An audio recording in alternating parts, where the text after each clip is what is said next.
6 minutes, 0 seconds to impact.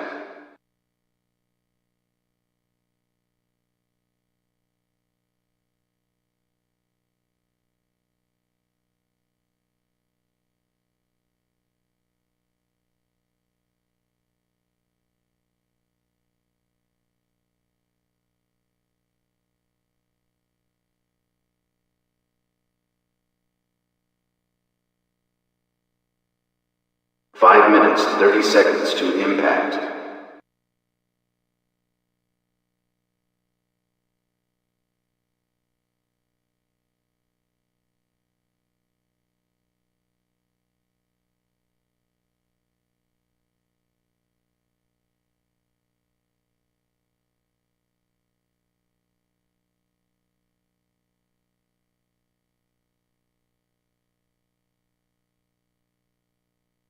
5 minutes, 0 seconds to impact.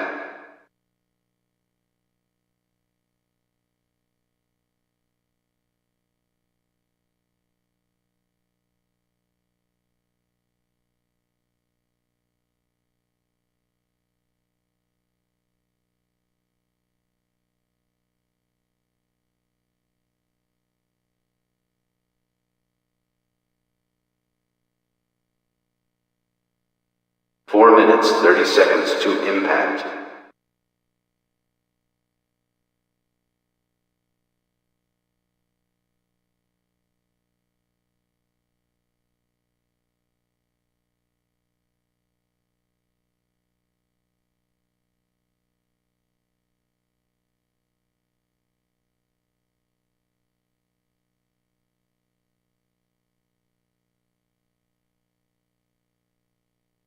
4 minutes, 0 seconds to impact.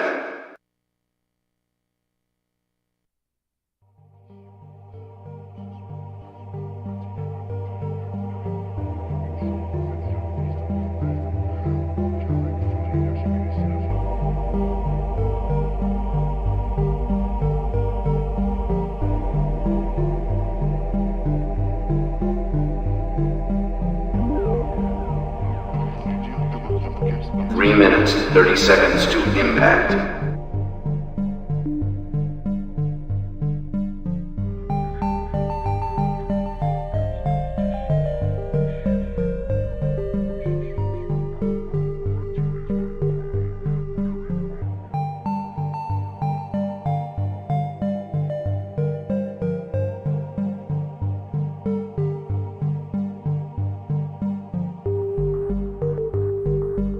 3 minutes, 0 seconds to impact.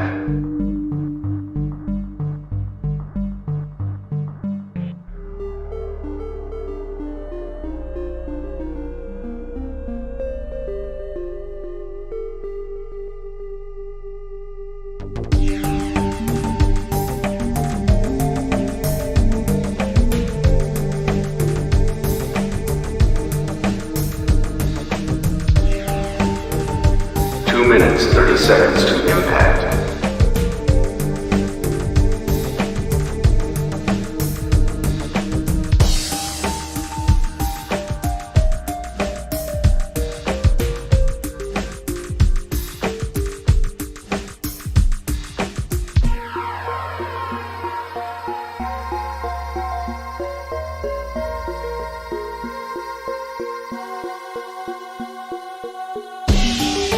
2 minutes, 0 seconds to impact.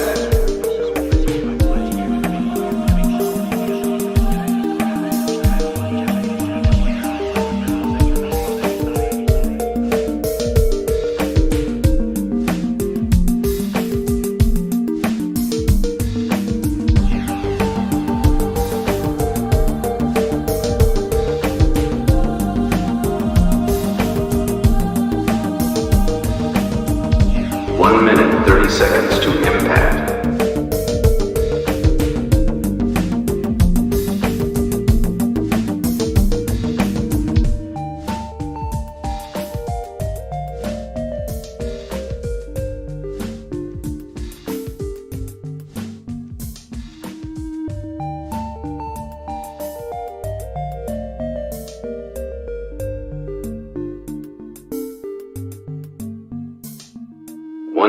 0 seconds to impact.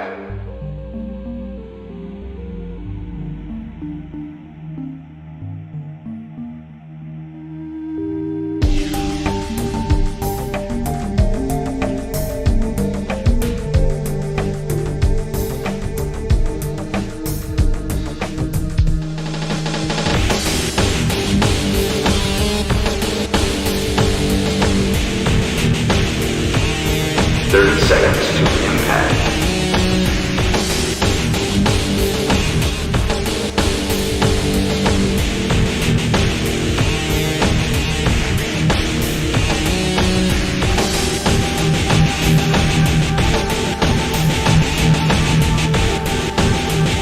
10, 9, 8, 7, 6, 5, 4, 3, 2, 1.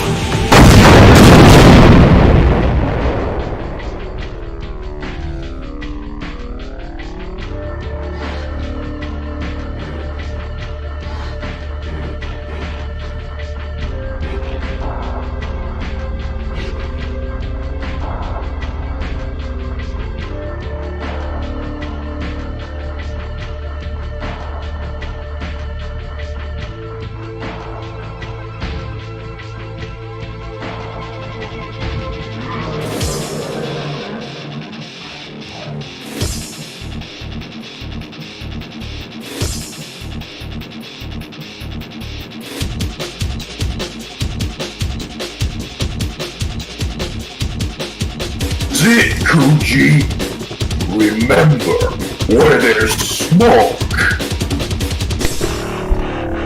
there.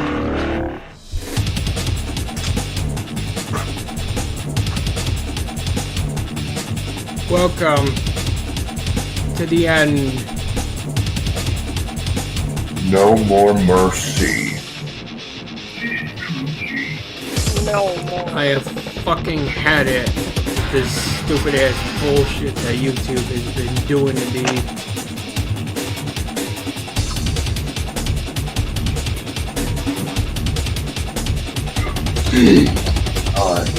So, for those of you who don't know what's going on, I'm essentially moving, well, not moving, but switching my primary outlet to Blair. I was going to delete this channel, but I just can't with all the growth I've accumulated on my YouTube channel, and figure maybe it'd be better to use that as a means to just sound the bullhorns, get everyone over on Blair, and sure enough, it has been quite successful so far. I have seen some number of people who have joined Blair through my referral. And including me. Yeah, that was a while ago. It's just like on the second day of the stream, afterwards I saw a huge jump in You gained lots of rewards on your profile on Dinner. I don't necessarily like to brag about. It's just something I want to point out as for scale.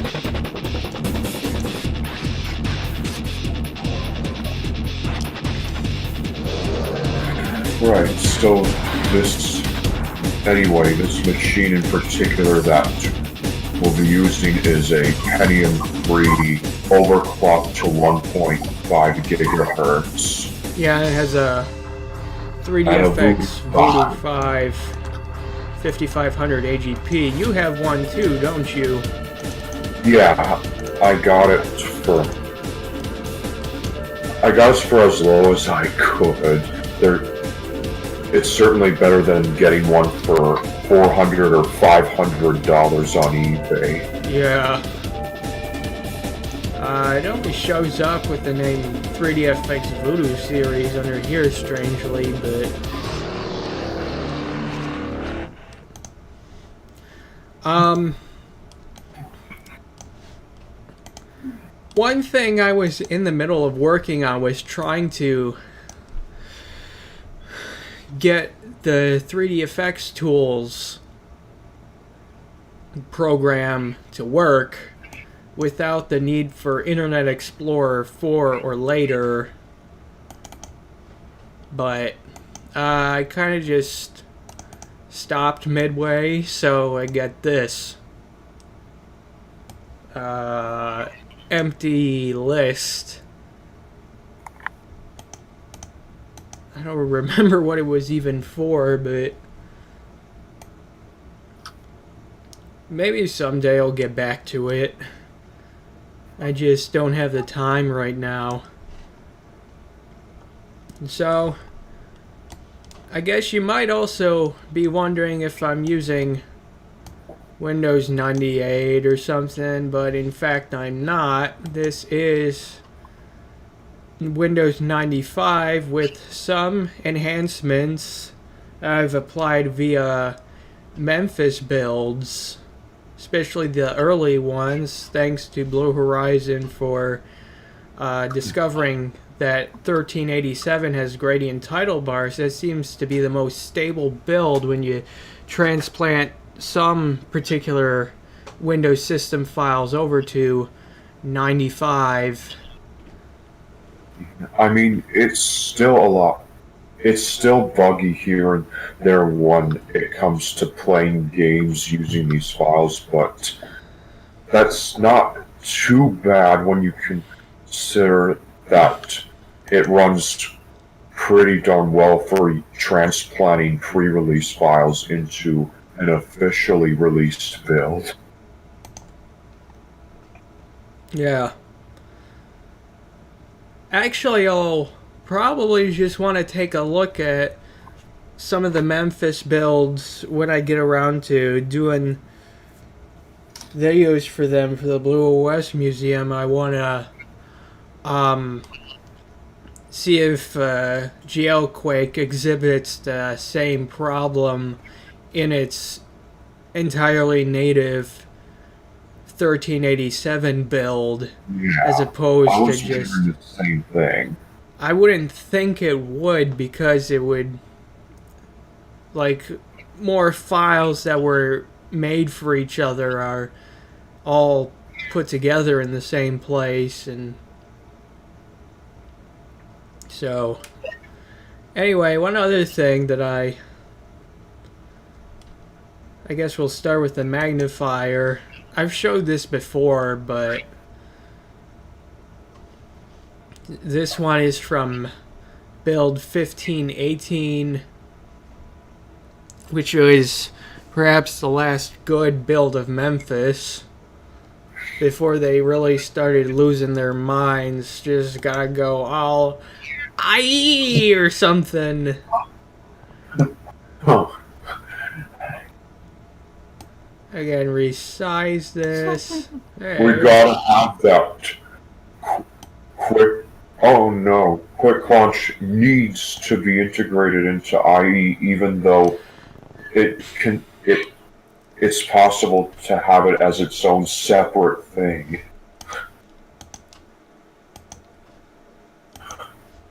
And then, of course, to recap, there's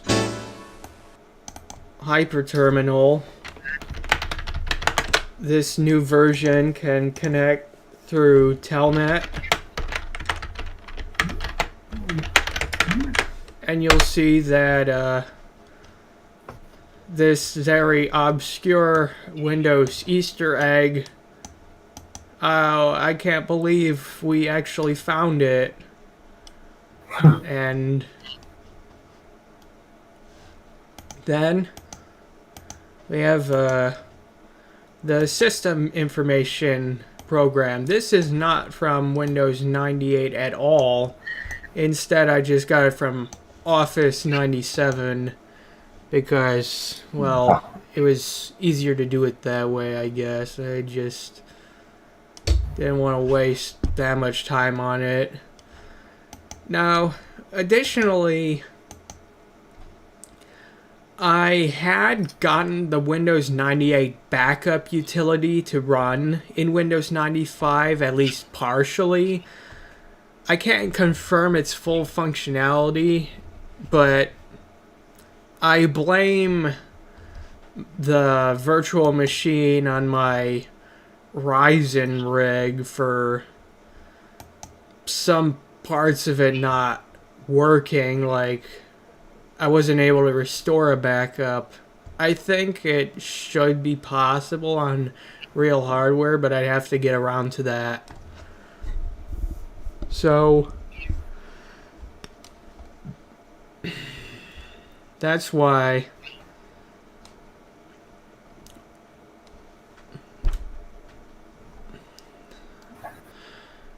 I kind of just said that Windows 95D development was canceled, but I can't really say that it is. It'd probably just be more postponed for, well, indefinitely, just because I don't want to spend that much time trying to get some kind of a component to work until maybe, I guess, I have a lot more free time or something.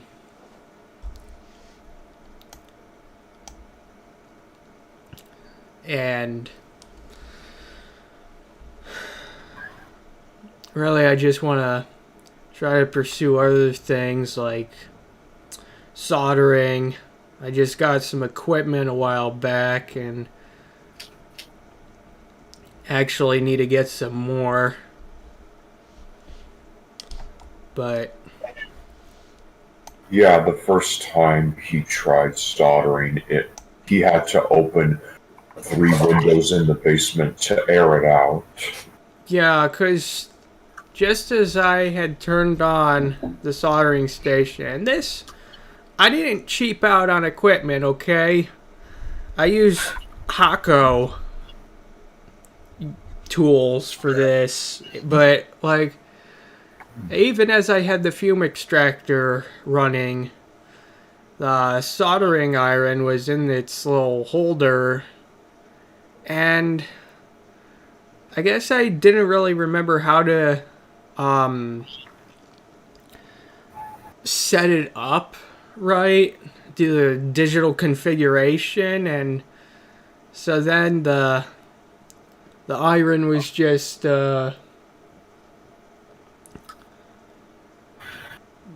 giving off a lot of flux smoke, and it was like, okay, this is not going to work. So gonna have to work out another approach to all this, but yeah, I'll get there. It's just a matter of time.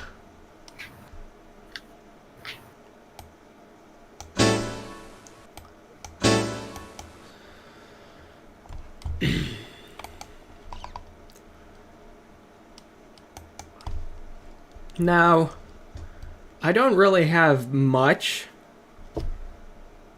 that I can share over here, but that's only because I want to be able to do these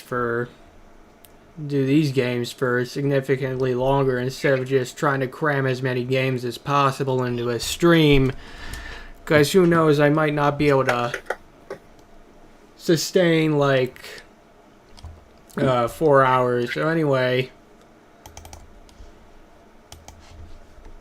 start with a pretty solid STG called Zop.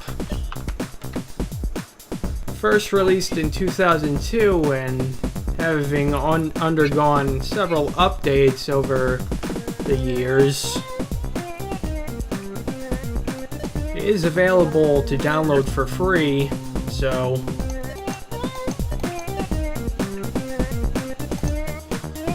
if I can go ahead and just configure this.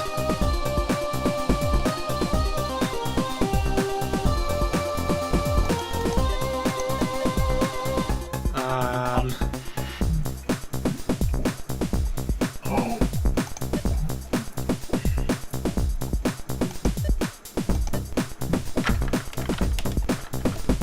just wonder why are there 5 dislikes on the stream? Maybe because of that's the final?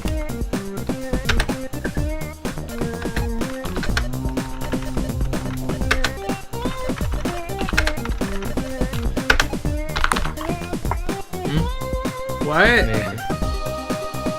There are 5 dislikes on the stream. Just I watch.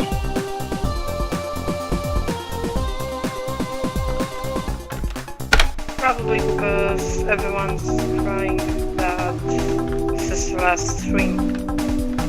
Probably. No more Fuji on YouTube. But I also just think about why isn't there any Blur mobile applications? Because if there was a Blur mobile application like YouTube had, then maybe more people would use it.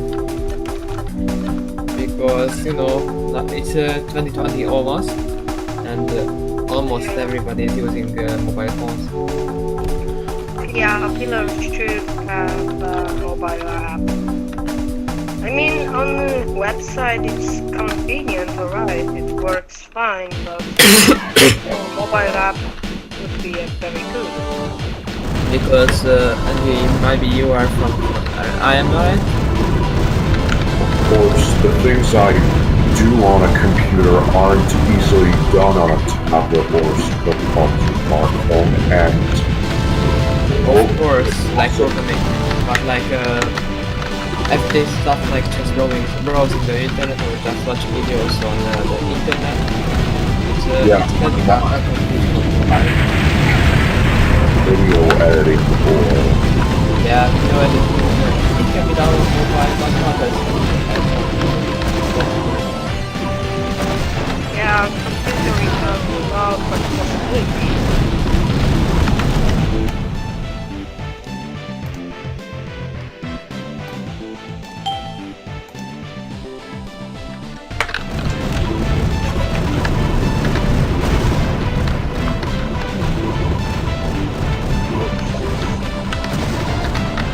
Sorry, I was having a hard time hearing any of you. I don't know if maybe...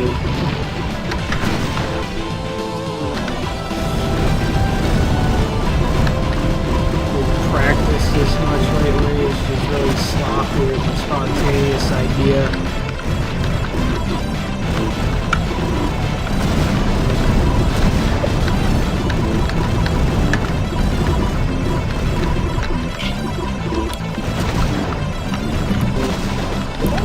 Yeah.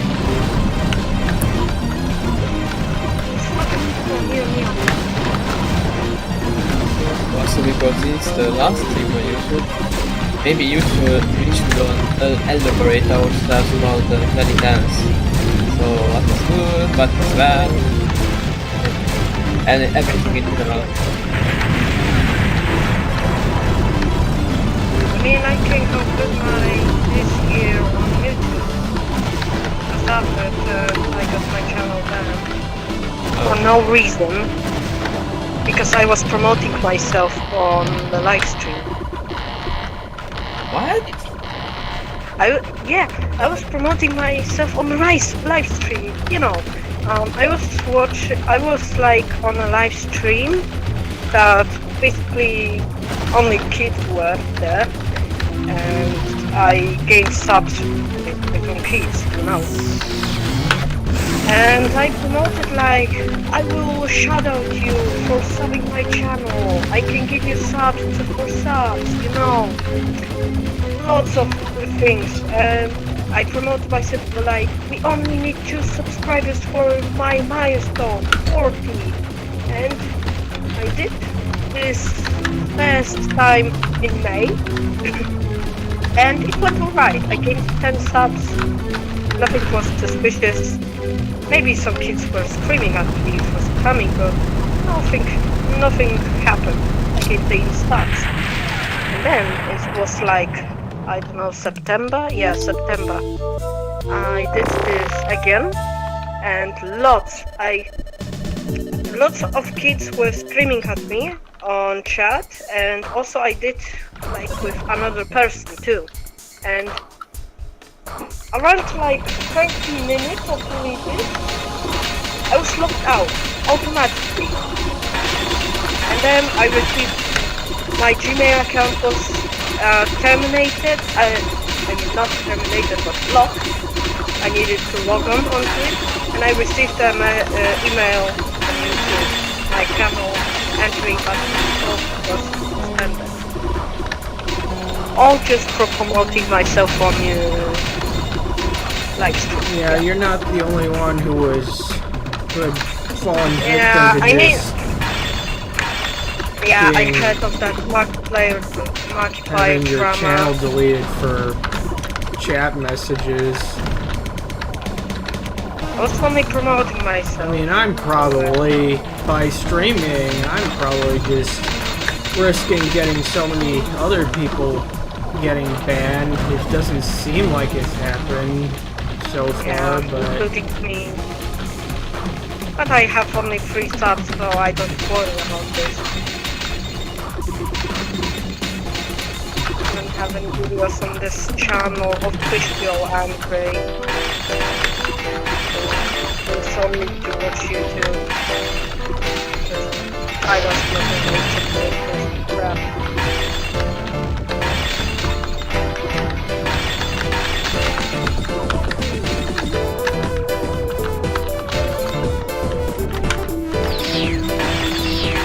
And YouTube is being kind of bullshit to me because I turned on live streaming on this channel right now, and I still didn't receive any notification that I can live stream.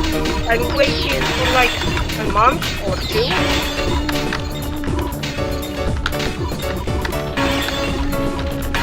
Last time I waited 2 weeks to get fucking live streams to work.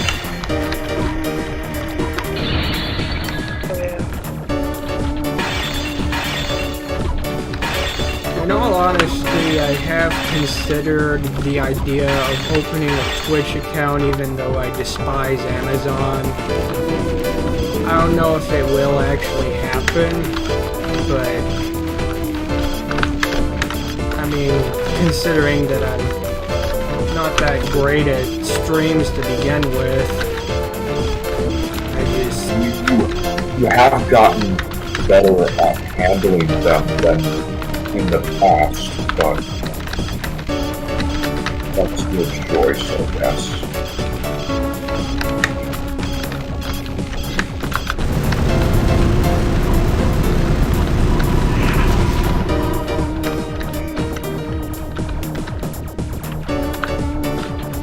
So what's your on you? I guess the whole 2010 smile was good. What the hell? Ah, that's good. And what about the others? So, I also want to re-emphasize a little important point about my motivations for sort of, in a way, leaving YouTube. It's not just what happened recently, okay? Not just exclusively because of the whole Copa scare and the terms of service change and whatever else they've done. It's a lot of things that have just built up over time to really deliver every last insult they possibly can to me and many other creators.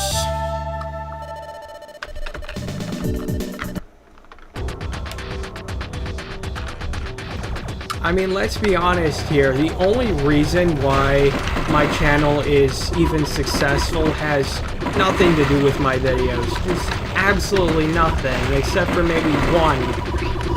Yeah, And let's talk about it. you see, it We was don't talk about it. it was They all famously a do that fluke in the algorithm, and I'm sure many other people have had the same experience where their channel just blew up randomly because of one video.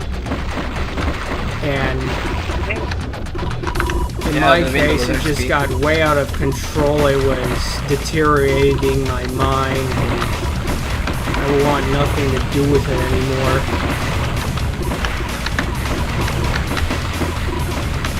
I mean, this video might way weird feeling about you.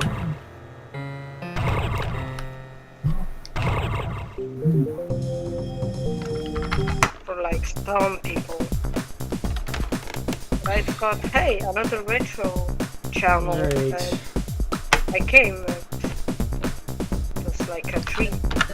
Let's try this second set.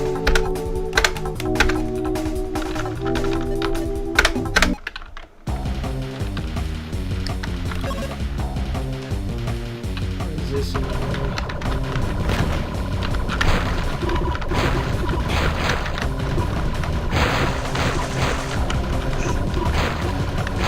So like, I don't know, European time, like 2 hours, maybe the YouTube will fall.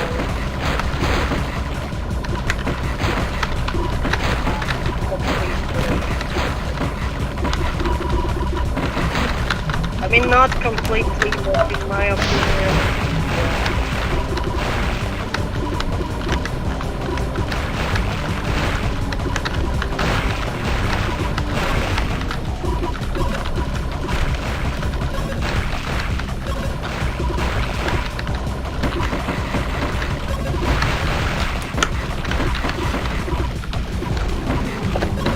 hold on. Be right back.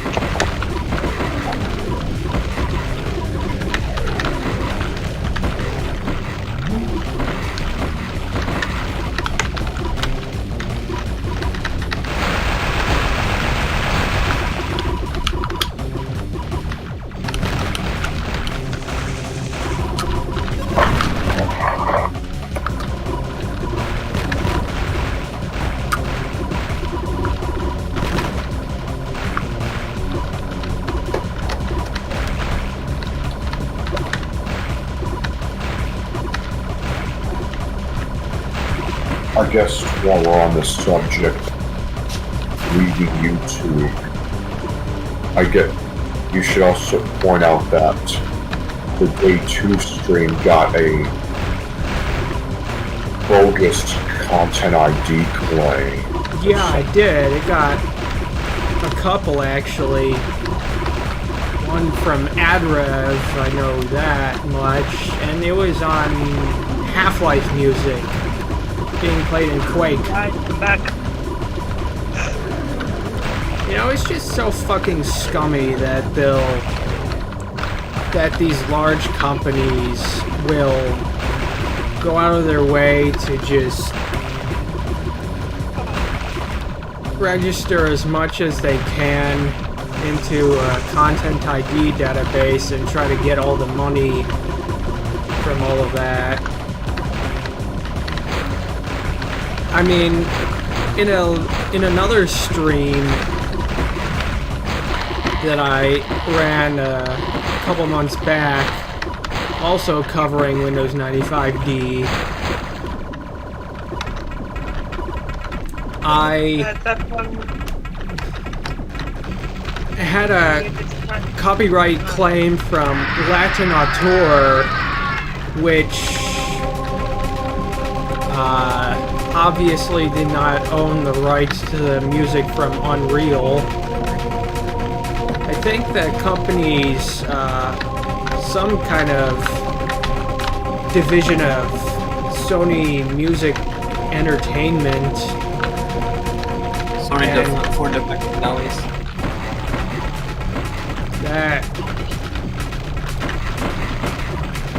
That company, I'm sure, has a very shady track record.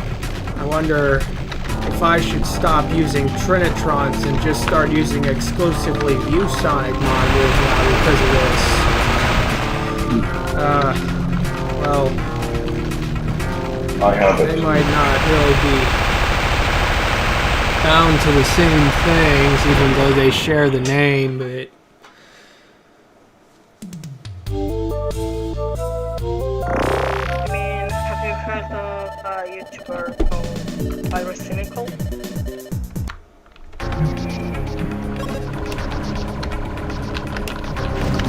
He got claimed on his whole channel just for using his outro music, which was made by fans, like a small, I don't know, band, garage band, and he used it in his intro for like 3 years, and all of these videos were claimed by Sony because the song contained a small, slowed down and pitched down sample of one of the songs that Sony has the rights to.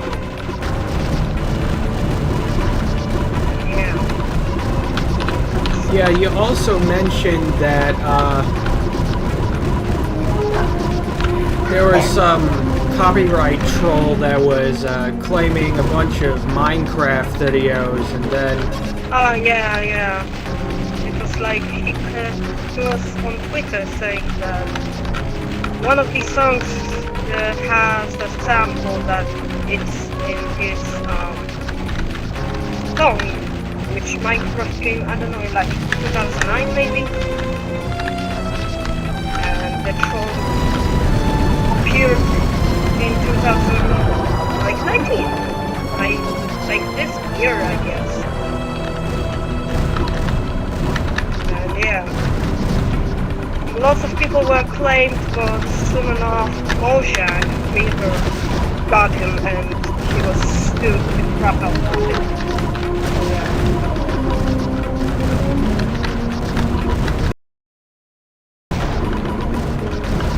Now, I had filed a dispute against Latinator for their false copyright claim, and it did get repealed, but that was only through expiration because they just never bothered to respond. Whether they actually read my dispute or not is up for debate. Maybe they did and they just didn't want to bother responding because they wanted to just display arrogant pride and like, we'll get you next time and we love copywriting everything or whatever. And then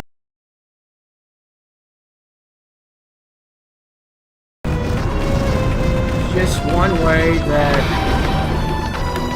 YouTube has created such a hostile war zone for creators, pitting them against giant corporations they can't possibly negotiate with.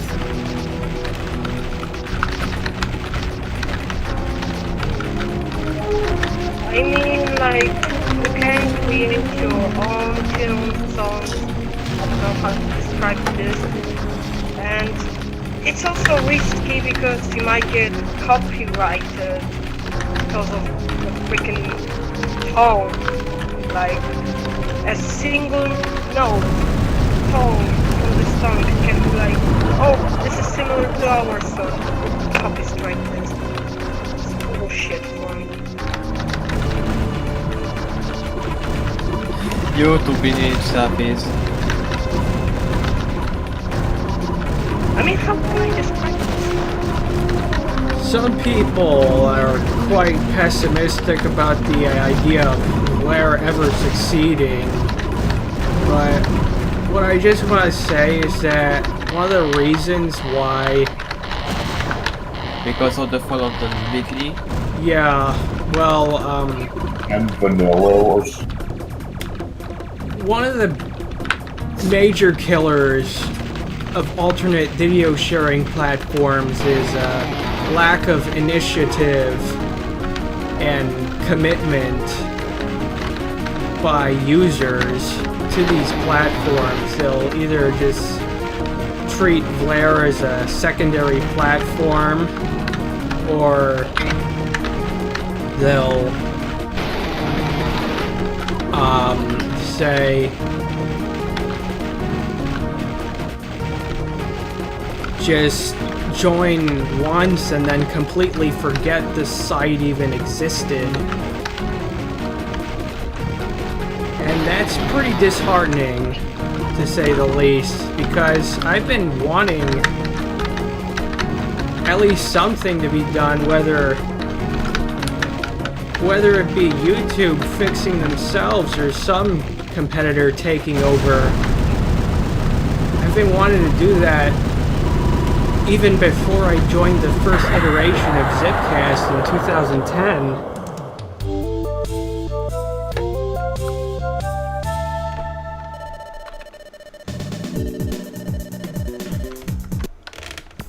YouTube is now like at the bottom of the hill, as I described in one comment. But did you know that YouTube was originally planned to be a dating website? Explicitly. No, that was back in 2005. Yeah, it was an idea, but soon it became YouTube. YouTube used to be such an amazing place. I mean, it was the perfect liberation from the stupidity and monotony of cable television. I mean, I know a lot of people will be quite nostalgic about like Nickelodeon cartoons, and I used to watch them a lot, but I don't have nostalgia for them. I just don't. Because I guess something about them is just not satisfying compared to, say, any sorts of computer-related things I was doing, even if it wasn't much.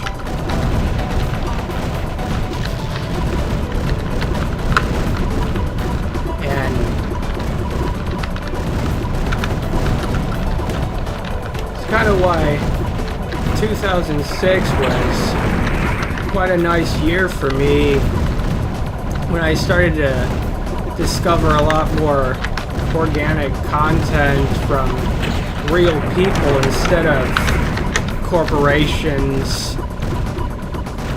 I mean, real people make these things for TV too. They have hardworking people behind them, but it just doesn't feel as personal as, say, some crappy Flash cartoon.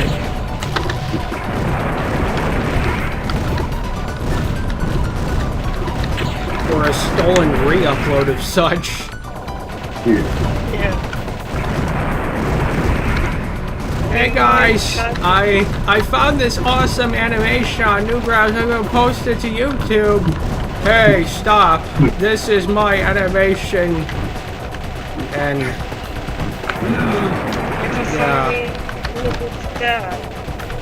People say, hey, this is my animation. Did it better. Now it's like, wait, use my clip. I'm gonna have to store it. there were 4 streaming sites that I was regularly on that year, you know, back when YouTube was really new, and those were, they actually started with stupid videos, quite ironically, because of some ad that I saw. It was probably one of the only good online ads ever, because it showed a video of just some guy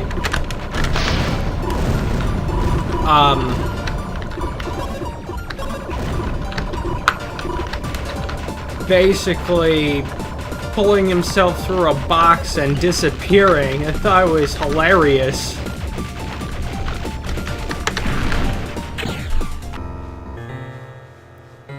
And then I shortly discovered Metacafe, and then learned about YouTube from someone else. And then from there, I guess I discovered Newgrounds from a Stolen Flash cartoon. It was great. Yeah, there was so much to offer there that I just could have never dreamed of from watching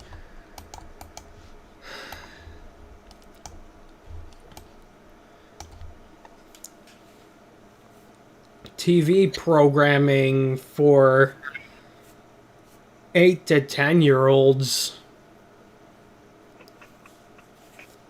I know some of it I probably shouldn't have been watching, considering how violent it was, but Like what are you gonna do? When When you're stuck in a bubble and you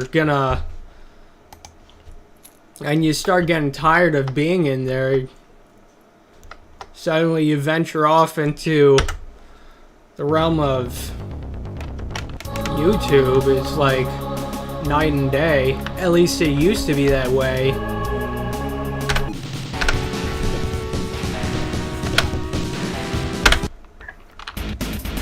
I mean, now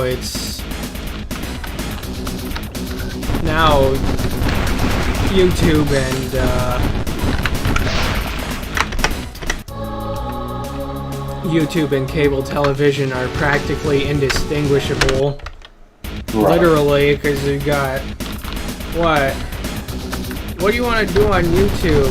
Oh, I'm just gonna watch Stephen Colbert and Jimmy Kimmel and watch some Fox News and MSNBC or something. And then I'm gonna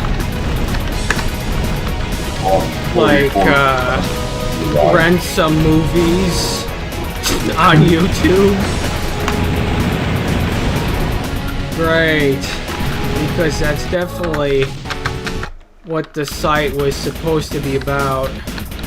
I mean, come on. What's the deal?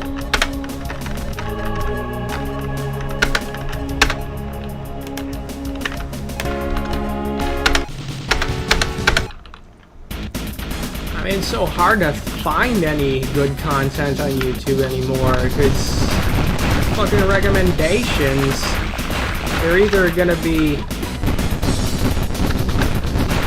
just...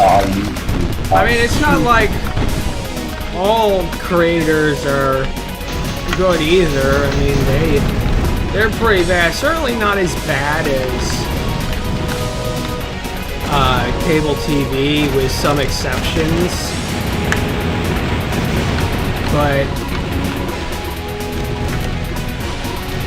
I mean, they're always just begging you to like and subscribe all the time, and they want to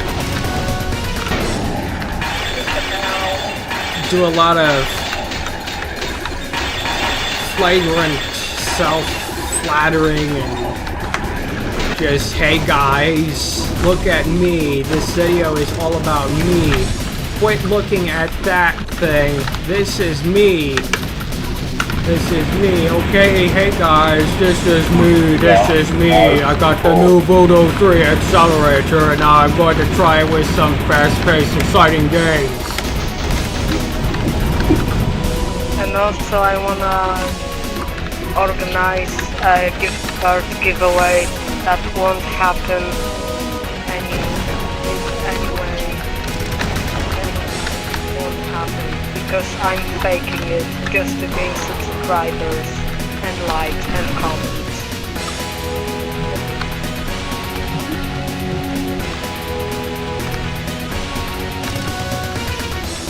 I mean, to subscribe to a channel, you have to really be into it. You can't just do it because you're told to. I mean, lots of channels that do gift card giveaway should be marked as spam, not like mine channel, which didn't have anything related to spam. I was only promoting my stuff by going spam. And according to this I did this a few times, not once, few times.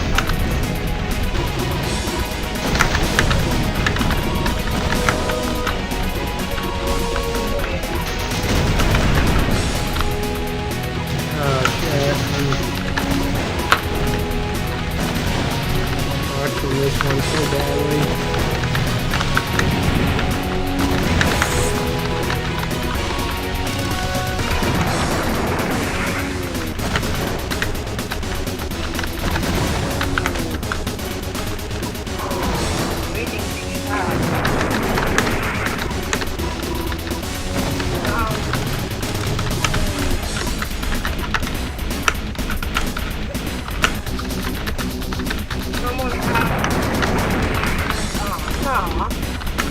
This won't go back anymore. I'm not gonna read the title.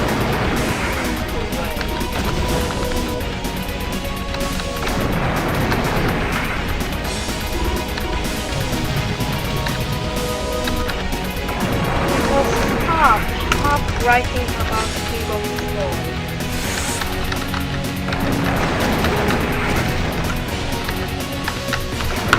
Also is an idiot.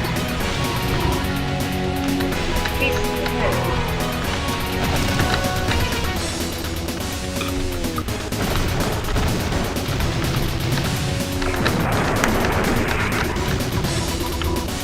Fuji is not a king of soy, Fabri. Wait. More food consumption makes your muscles weak.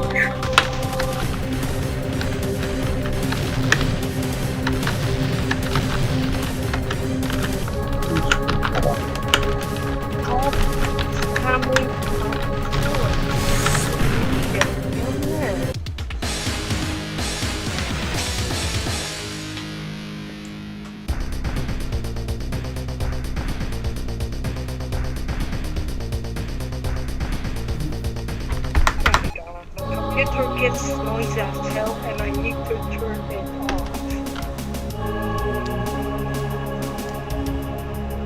What you recommend? Get the computer going quiet. I don't know, complaining of it.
The thing I should note is that in bullet hell shooters like Zop, your ship tends to have a very small hitbox. In this case, it's only 4.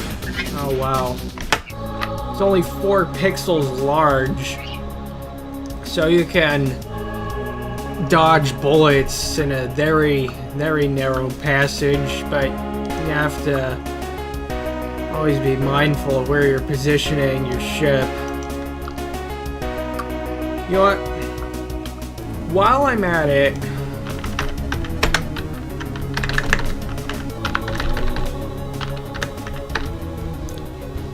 while I'm playing this, I want to share a little thing with you. This is a rant on YouTube that I recorded on December of 2009. It is kind of weak in certain areas, but in others, the resemblance to what we're seeing today with YouTube is quite uncanny. So, here. I remember you talk. Hello, and Remember when I we talked am going about to that rant on. Let me see. Actually, let me turn down the volume further. Or just shoot this up all the way.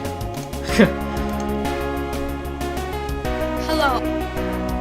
Increase volume, increase volume. Okay. Oh. Hello, and I am going to rant on how Google has destroyed YouTube. I'll organize this into 5 simple things. Number 1, the defaulty icon has been replaced with a new one that looks like one of the Jonas Brothers. I really hate the new Disney. Why is YouTube promoting Disney? I want a Stickman. However, I have a copy of the Stickman, the defaulty Stickman, and I edited it so that it would say suspended, because it is gone really. It's been replaced by a Jonas Brother. Why does it keep stopping when I hit the escape key? I'm not focused on the program. Number 2, new beta layout. It looks so ugly. I don't want to watch a video right in the channel. The info box is lowered down way too much because people want to see it on the top. The boxes are all connected together. There's only 2 main boxes. And it covers up the background. In case you have a background image, you're going to have to set up transparency, which is a big hassle. Number 3, YouTube is now for advertising, not the community. YouTube does not care about the community. All because of Google. YouTube is big on advertising now. I don't know what is wrong with Google that made it like this, but it needs to sell the YouTube website to someone else who really can do such with it. So something good about it. But you know, even those 3 PayPal employees, he sold it back to them, but they weren't making any money. So someone who is actually rich enough to buy YouTube, but Google has never made an offer. They'll probably keep YouTube forever. They'll make it the end. Just note that 2012 is not a real thing. Only 2012 will happen, not the end of the world. Anyway, number 4.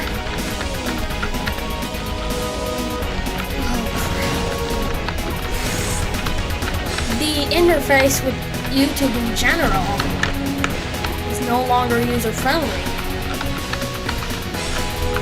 That's what I always wanted. The interface repetitively changed and changed and changed and changed, even since 2007. And I'm telling you right now,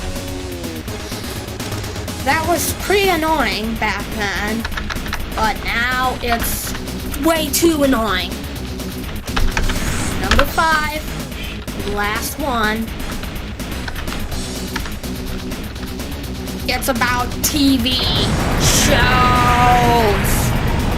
Nobody cares.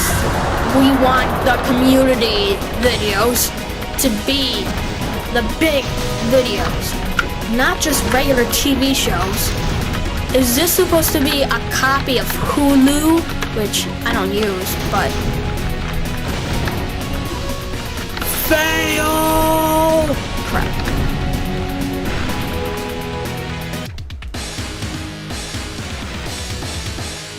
I was 12 years old when I recorded this, and YouTube hadn't gone full mainstream at that point. Already, a lot of shit was wrong with the website. Some of the talking points are kind of goofy, but it's about TV, it's about advertising, the layout keeps changing. Like, It really does, like every 2 or 3 years. yeah, sometimes even more often than that. Well, I like the period between 2006 and 2010, when you could customize the interface, like the font color, the wallpaper of your site. Channel customization was really nice to have, and it just Yeah, gave so channels a lot more personality, but now that's just gone. Just solid white everywhere. Yeah. Yeah, and I guess just settle for a much more sterile environment where, you know, everything's all sanitized and, hey, look, at least we have these great new character design graphics for representing certain features. In fact, it's actually the worst possible character design aesthetic that I've ever seen. I mean, some of them are like, what is wrong with their faces? I'm not sure if you know what I'm talking about, but I see that simplistic design too much. Yeah. Everything that was Hey, look, it's materialistic about- design. videos is about making friends and No, and they aren't. and buying stuff from the store. Just marketing bullshit. Yeah. It's not Fuck really marketing. I like mean, that. if I am going to be in charge of marketing, I'm just gonna... I think the best way to really market is to just talk like a human being instead of someone who's contracted to defend a brand. Yeah. Yeah, but Just to make some money. except maybe Billy Mays or something. Yeah. Yeah, those are good. Most of it is just...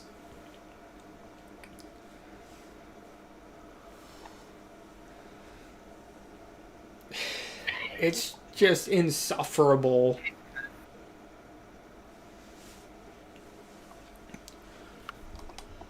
So what we are going to do now? So, anyway, Gotta take a little walking break, and I'll be back with you Alright. pretty shortly. Right now. Alright, alright. And I'll soon have a shower because I'm preparing for New Year's Eve. Yeah, me too.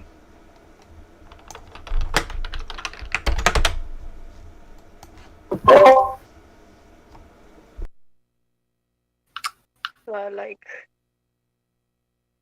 12:30, I will probably be gone for a while. Yeah. Understandable. To celebrate the New Year. Yeah, yeah. To prepare for this.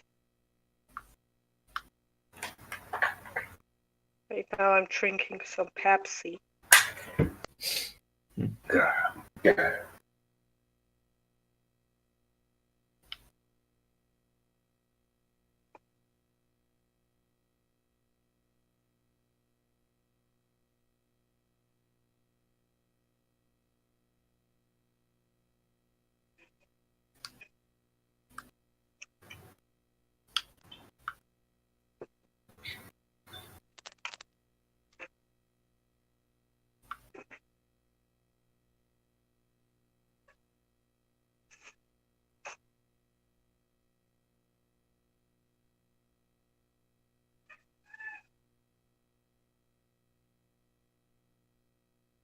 God.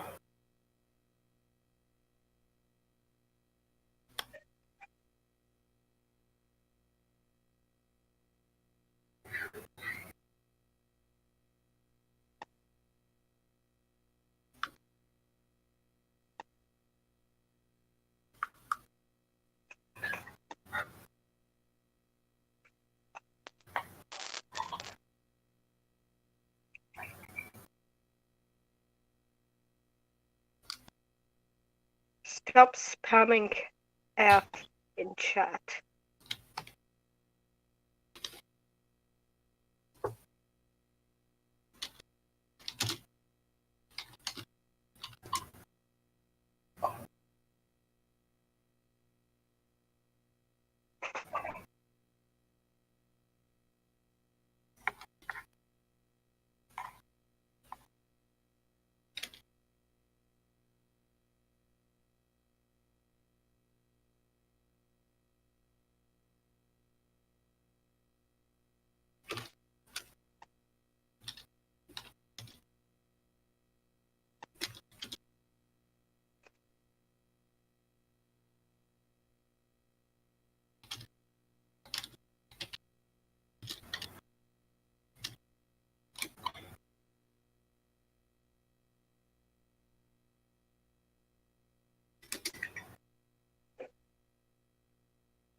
There we go. There's nice screensaver.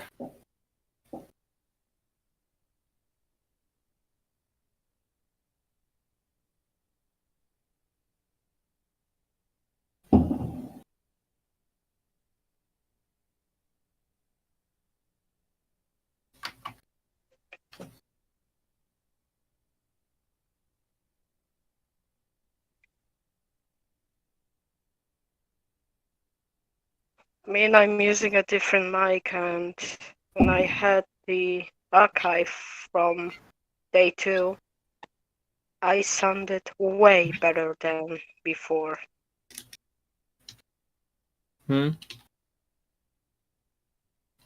I could hear myself Oh, even when Koji was playing pinball, and that pinball was really loud. look at the screensaver was there Yeah, upon I TV. just said that. Yeah, Wheeler.tv.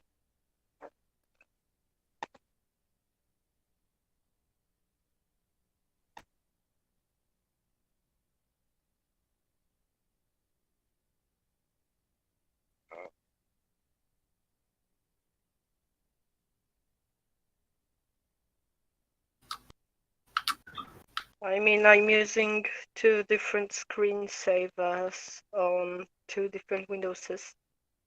On XP, I have this stars screensaver,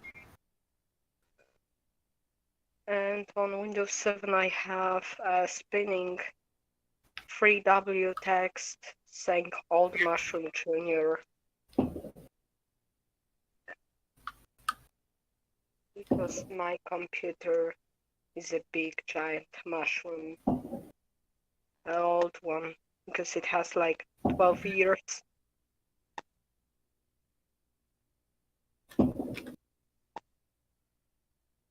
And it's still usable, I guess.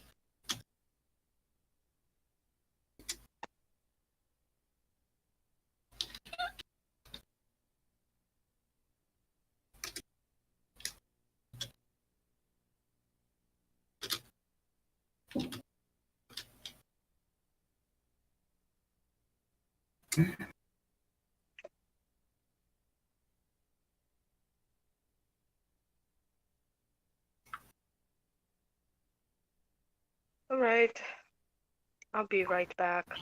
Okay.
Right, I'm back.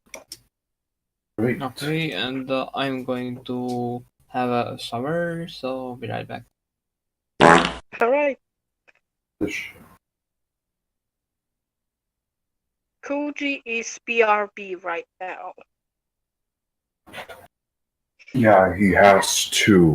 Every once in a while, he has to stand and pace around because for him, sitting down for too long can lead to very discomforting results.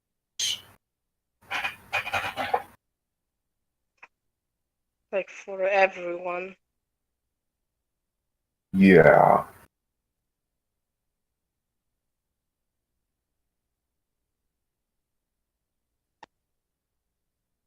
Do you guys keep on Windows 7? I mean, yeah, I'm still using Windows 7. Like, from recently. But yeah, I will use Windows 7. That free Windows 10, I will take it just in case.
Hello?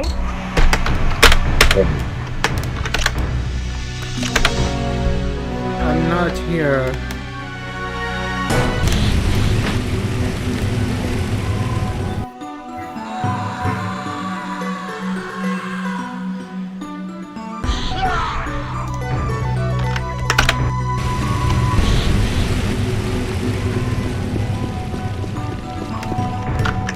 Oh, what happened to the brightness? I'll fix that. I'm stuck at one point. I don't know how to...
One person had said that I was being paid by Blair to promote it. That is completely untrue. I see this as more of a political movement, so to speak. Just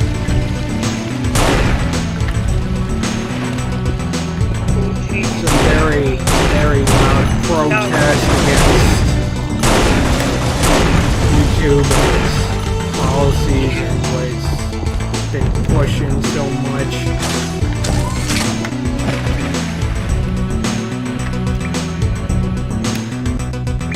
If anything, I would not want to be taking payments from Blair to promote it. Because, well, one thing, it definitely still has its problems, like not supporting 60 frames per second yet. I mean, when it does,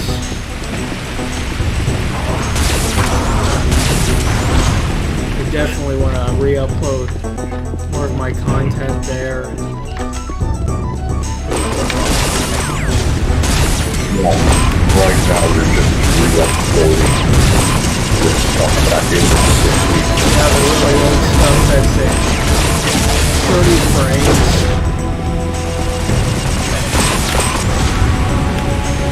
I mean, we never get back into any of the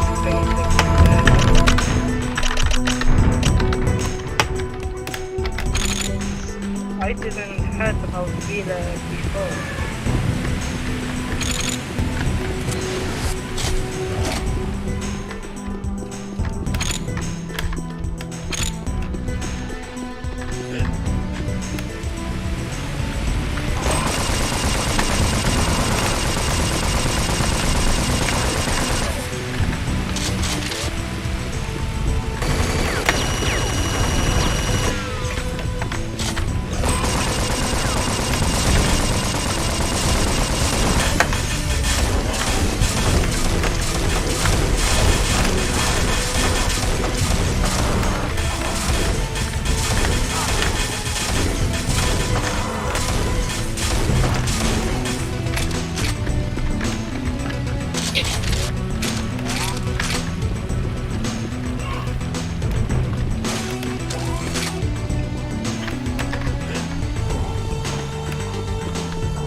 The last thing I ever want to do with my channel is sponsorships.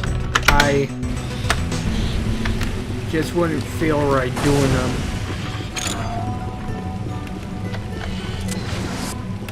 This video is sponsored by Raid, Shadow Raid.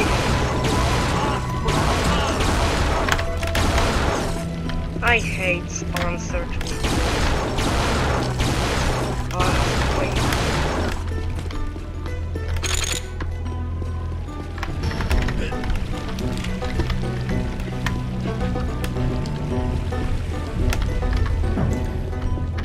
I mean, even larger channels like Cinemassacre, for instance, seem to hate doing sponsorships, and as indicated by a tweet from Mike Mattei saying we're forced to do them, whereas back in 2006 they had a lot more freedom to just be themselves. I mean, that really shows you how the humanity of creating YouTube videos is just being sapped away at an alarming rate. I mean, I played this whole Raid Shadow Legends thing. It's not that special at all. It's a mediocre RPG game.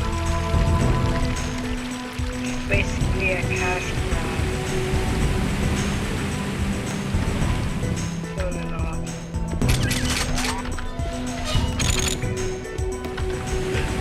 The only reason why I'm promoting the hell out of Blair is because I happen to believe in it more than any other alternate platform. I know there's other people out there saying that BitChute is the answer, but I cannot agree with that at all, because it's just a place for everyone to go about talking about how the world is a conspiracy theory, I guess.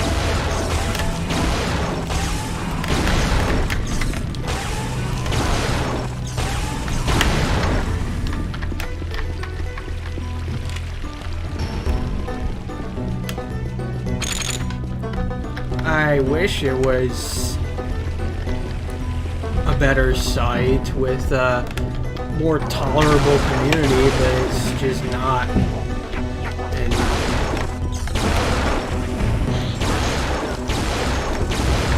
for that, along with many other things, I think everyone should just rally behind Blair.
Be right back.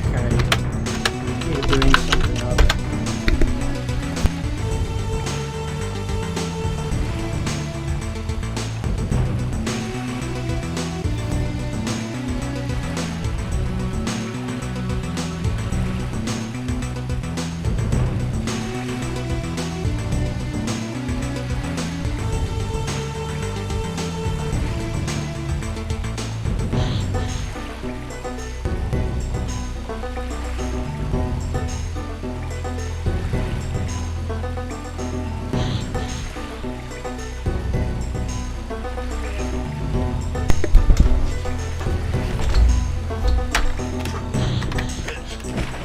Okay. Hopefully now all my worries should be gone.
Secrets down there.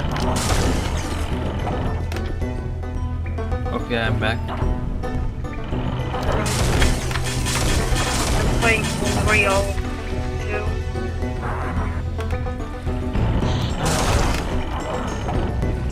Yeah, I downloaded it like a few days ago. I struggled like for 2 hours to get it to work.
haven't played any Unreal mods.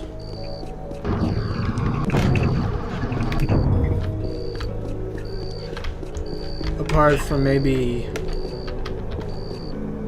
Unreal 227, but that's not technically a mod, that's just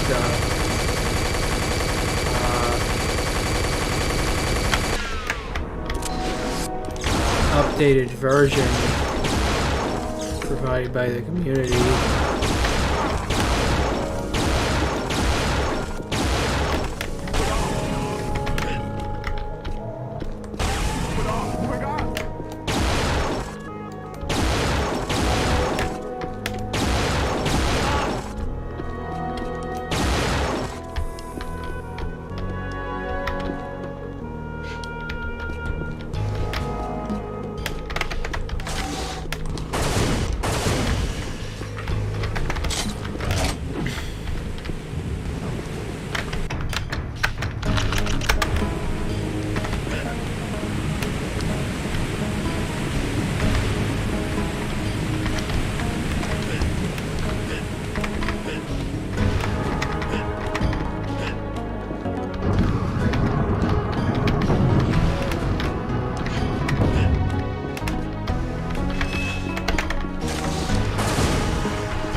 The status of Windows 95D is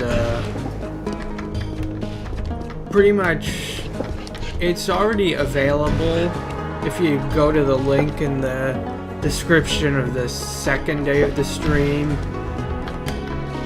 but I've either canceled or postponed development of it because, well, not only is it a little bit buggy, it's also quite tedious to figure out some of the things behind it, and so really I think I'd be better off just not focusing on it so much anymore. And really all it proved was that a lot of the things that some of the things Windows 98 said it could do that 95 can't, actually can be done in Windows 95.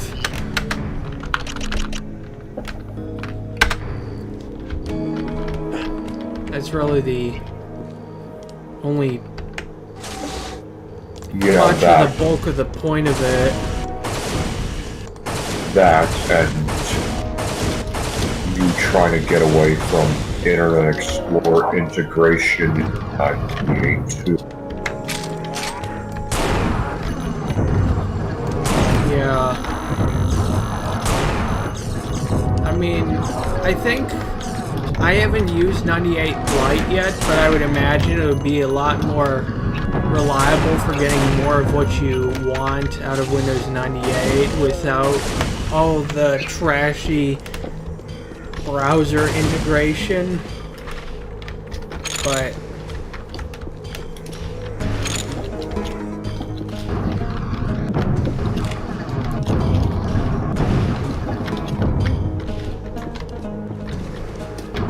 it's, for right now, it's just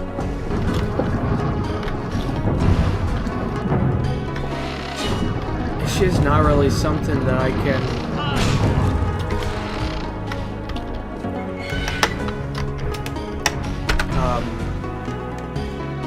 yeah, you've got perfect. Yeah, you've got other stuff to focus on, like here. Yeah. Really, I should be trying to learn more programming and some other languages like assembly and C. I haven't been on that much lately.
Oh wow.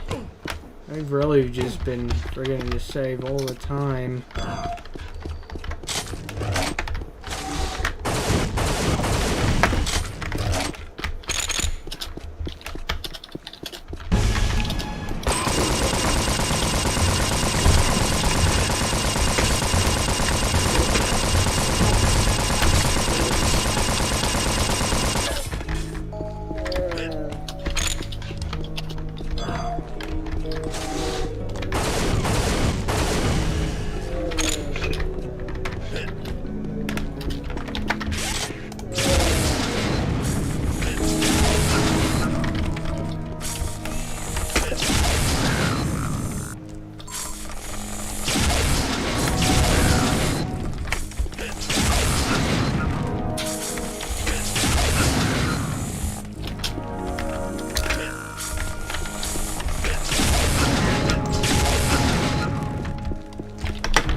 Okay, I posted the all dance I music in the hashtag music channel because it's almost midnight here.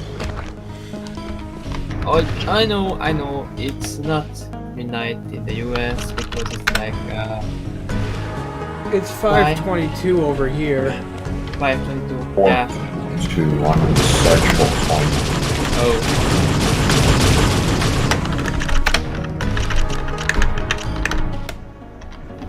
But yeah, I'll be sleeping at 6 a.m.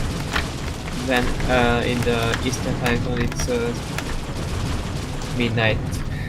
So actually, Yeah, yeah, me too. Because we are in the same time zone. yeah, Central European time zone. Yeah.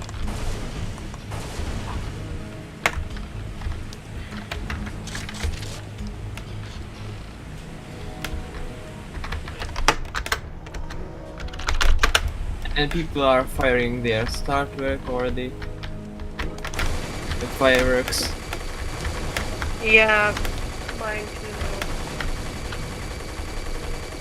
Actually, we have been So playing. pretty much the Y2K bug has already happened at this point, and now it's just like, well, I guess maybe if we're to go by universal time coordinate UTC, it would be coming up in an hour and a half. Yeah, I think it's 9:23 right now in UTC. Yeah. Oh, so that would be. I thought it would be like 10 or something, but. Yeah, 10:24 UTC right now. Exactly. Yeah. Central European time zone is just 1 hour ahead of the UTC time zone.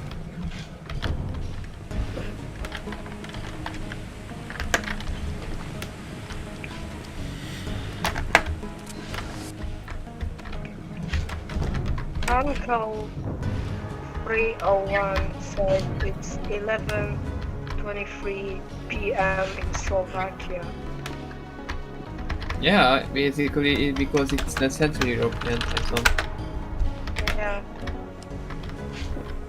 But for example, in Bulgaria or Romania, it's already 2020 because they are 1 hour ahead. It's weird to hear that different countries are already in 2020. And also in Turkey, it's 1 a.m. right now. Oh, In a way, it does kind of make sense considering the way the world spins. It's not always sunny on all sides of the earth. Well, it's never sunny on all of them. It like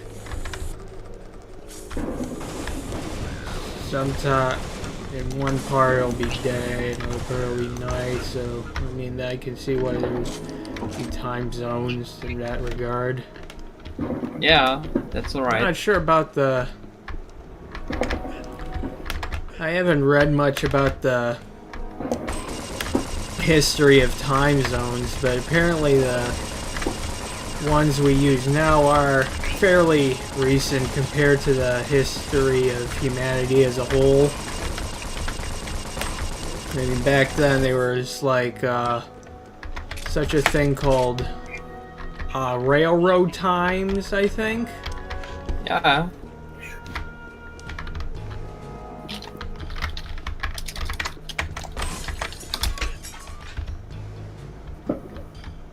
I can't go through the window. Yeah, why do we have time zones? I'm quoting timeanddate.com. The expansion of transport and communication during the 19th century created a need for a unified timekeeping system, and time zones were introduced. Before clocks were invented, people kept time using different instruments to observe the sun's meridian passing at noon. The earliest time measuring devices we know are sundials and water clocks. So, that's the reason. And also 19th century challenge. American railroads maintained many different time zones during the late 1800s. Each train station set its own clock, making it difficult to coordinate train schedules and confusing passengers. Time calculation became a serious problem for people traveling by train, sometimes hundreds of miles a day, according to the Library of Congress. Every city in the United States used a different time standard, so there were more than 300 local sun times to choose from. Railroad managers tried to address the problem by establishing 100 railroad time zones, but this was only a partial solution to the problem. So yes, operators of the new railroad lines needed a new time plan, and that would offer a uniform train schedule for departures and arrivals. 4 standard time zones for the continental United States were introduced on November 18, 1883. So basically that explains why do we have time zones. But I'll link what I just read aloud. And now it's quiet on mine. Not here, not here, not here. Here. Okay, I might read it sometime. No, don't open it now. I have a very small Discord window. I'm using the split screen mode in Samsung.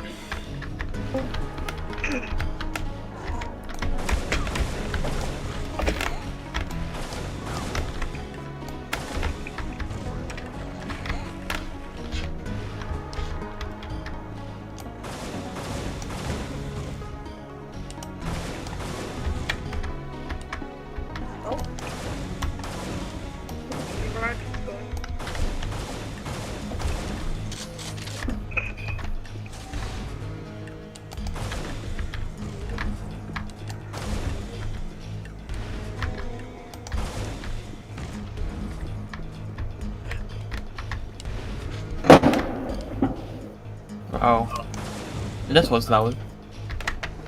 Yeah, I have like Yeah. Oh, location. firework, yes. Maybe like the situation I did like in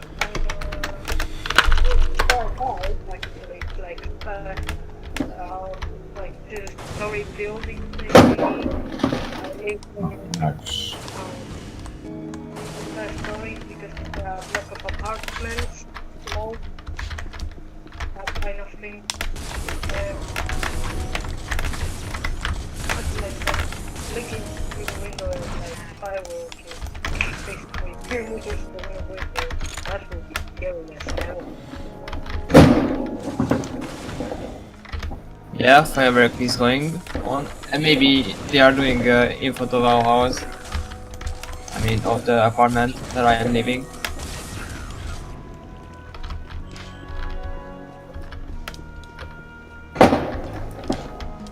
Do you have a window? I thought you were knocking something over.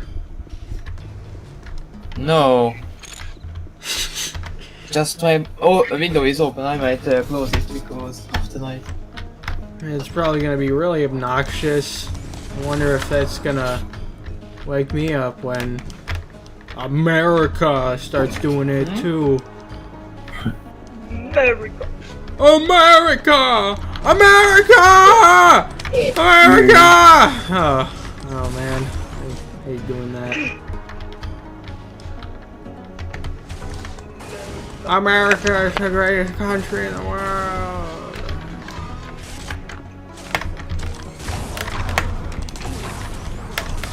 Oh.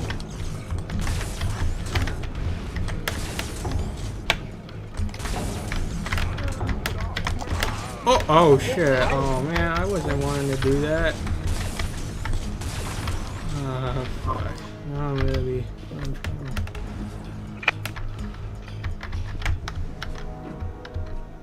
Hey, this is a switch for something.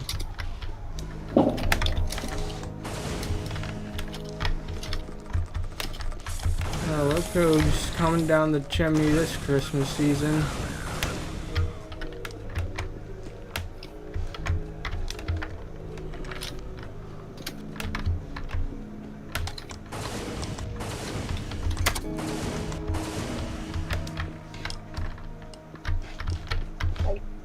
I am not from America. I'm from Poland.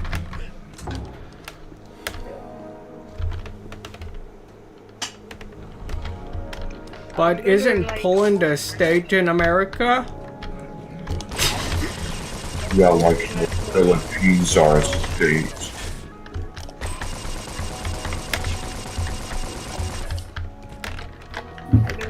Oh, Canada's a state too.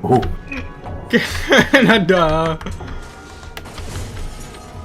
There's like 53 states in the country, and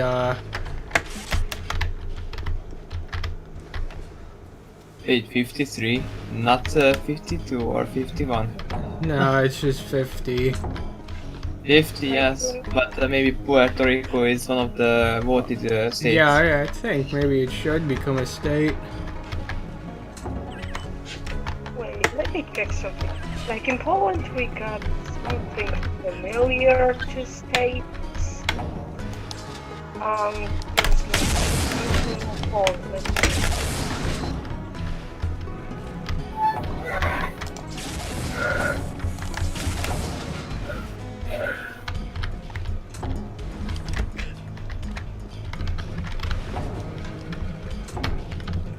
What the fuck is this translation? I don't know if Google translate this right.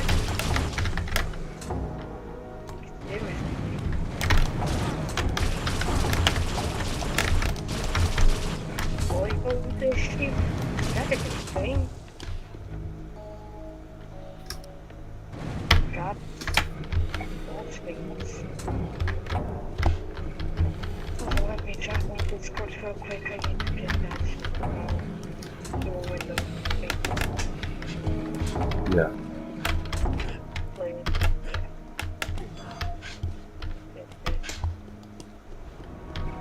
Alright, so now I've got the scuba gear. I think unless maybe there's also a lever that I need a switch. Where is this switch? I know there was something.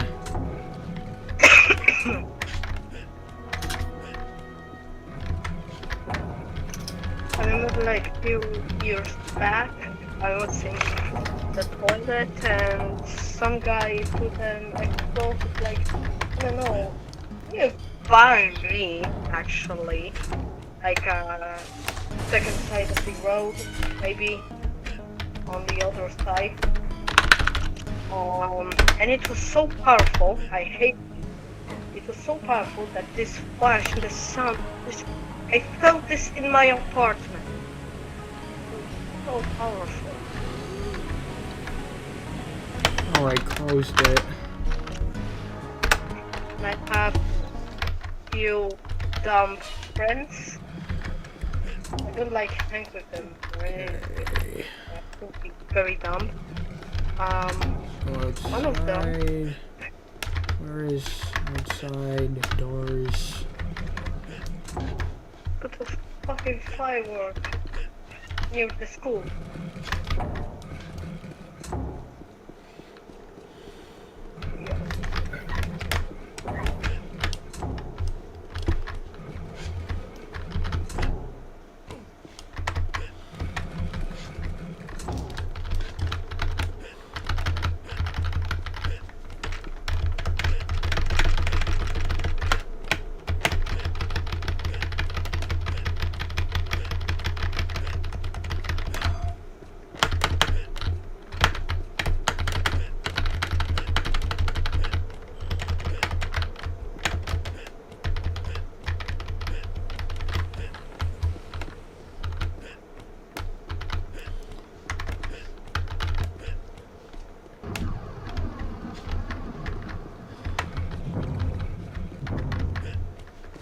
Where is this thing?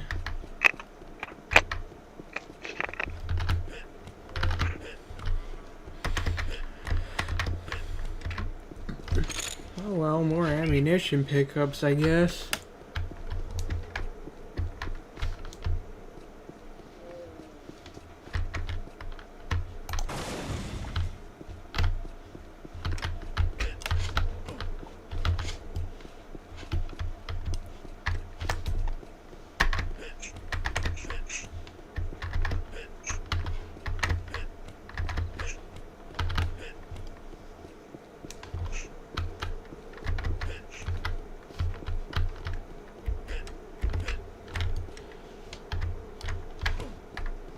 I kind of lost track of where I was going.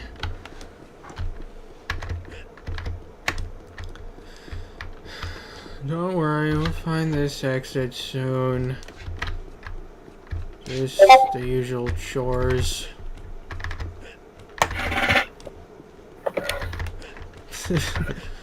There's no way I'm gonna be able to finish this game in this stream. It's just impossible.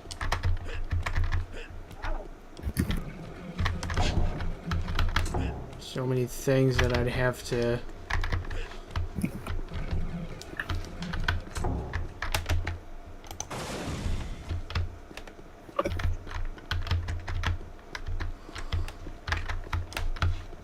go through.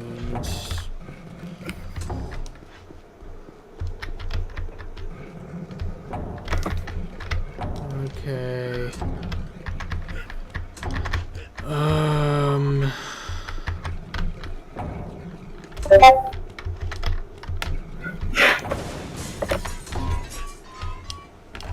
Okay, maybe I can just go down through here. Maybe that would be safer.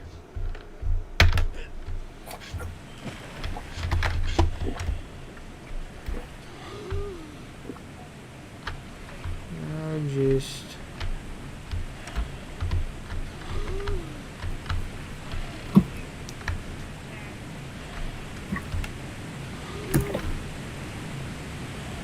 wait. So did I open it or not? What was I supposed to do? Andre, mute yourself if somebody is calling you on Messenger. Oh, it's fine. Yeah, I hate because they calling me at the wrong time. I feel like I'm doing a stream and they still call me. I thought someone was calling me on Messenger, so yeah, I was confused. 100%. Why? It always will be on mine inside. Just mute your phone then. Like I always do. Well, I can't.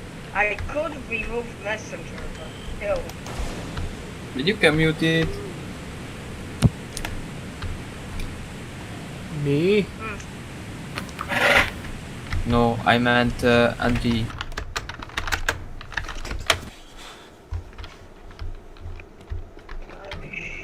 I don't remember what I was supposed to hit.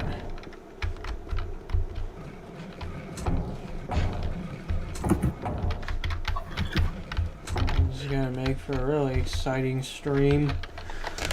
But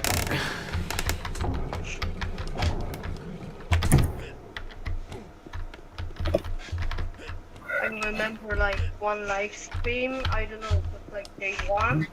Yeah, day one. They were calling me non-stop. Non-stop.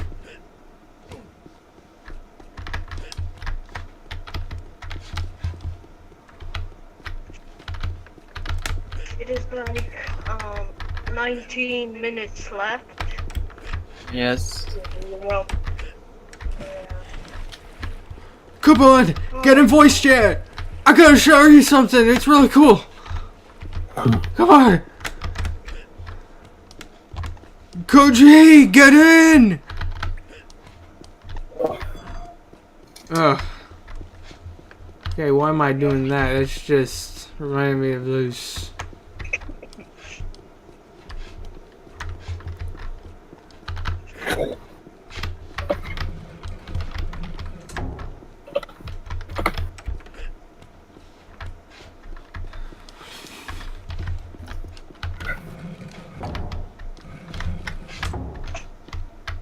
I'm a little bit stressed about this year, mainly because of April.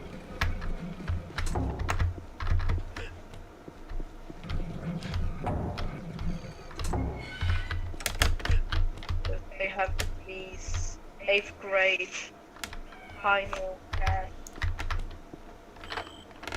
And I'm fucking scared of it.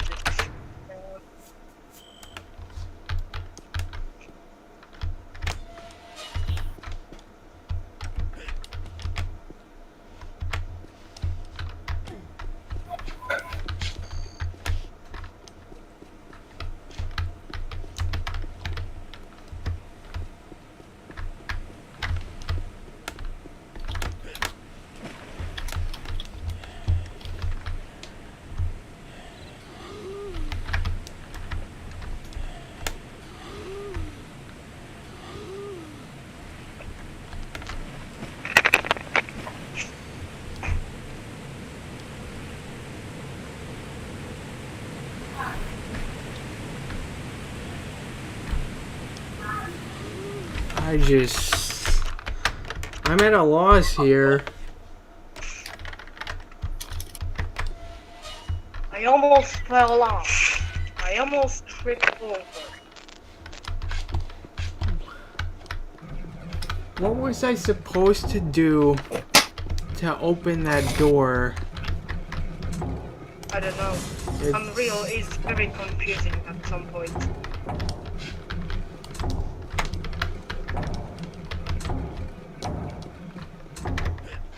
It's like I've played through this entire game a few times, and yet somehow I still can't remember some little thing that I'm supposed to do in order to even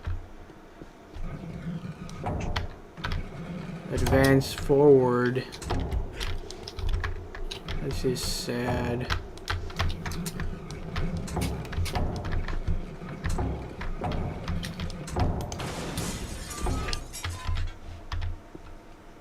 I mean, it's like for 355 Maybe megabyte game, it's still very big. it.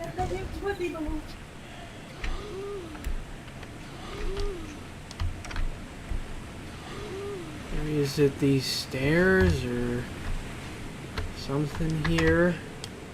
Door. Oh.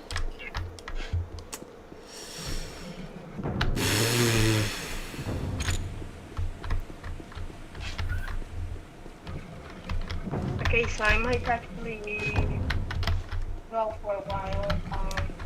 Celebrate this new year. So yeah, be right back. Alright.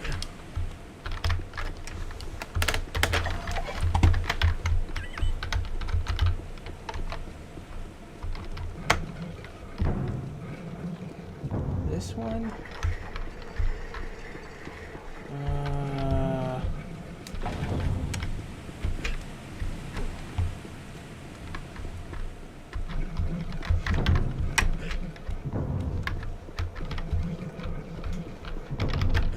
Sorry for the inconvenience, just my mother came into my room without permission.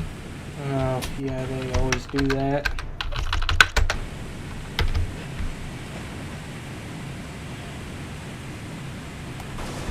I just muted because yeah, I didn't want to make her hear in live. I mean, yeah, much more because she was talking to me.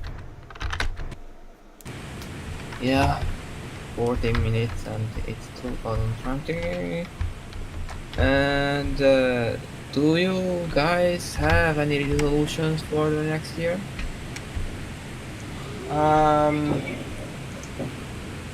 Probably just learning soldering and more robust programming. Going to be snow tubing and going to Mexico and watching you just takes in a snowy cabin early next year. That's fun. Sounds good. Andri? Usual stuff. I think he's not here right now. He's Oh, he is not right here. Okay, well, my resolution is to achieve my final exam paper because I am a high school year student. I'm in my last year, and then I'm going to the university, and yeah, I want to succeed in that and get enrolled. So wish me good luck for that. yeah.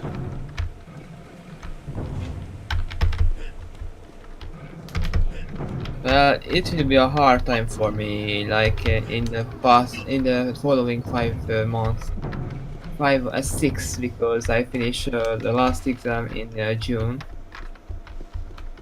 Because there are some written exams in May and there are some oral exams in June.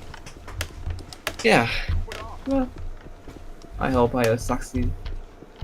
Oh wow, something new. What did you find? Nice. Probably-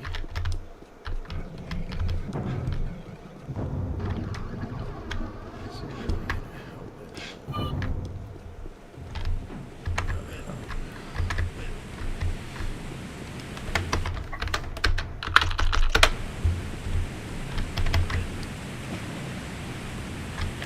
Oh man, I can't find what controls the door.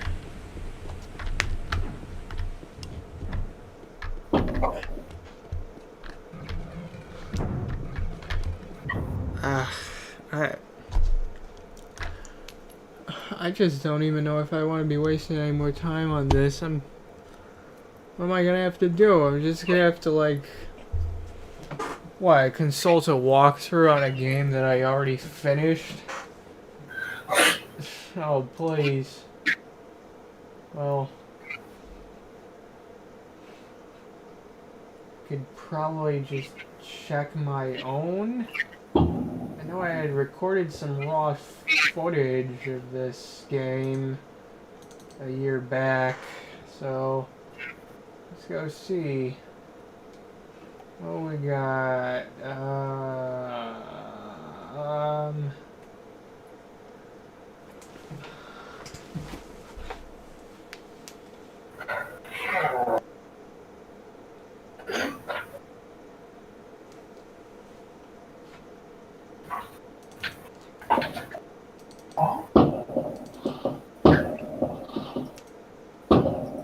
Oh fuck, fireworks. Okay, we'll try some. Fireworks are useless, you know.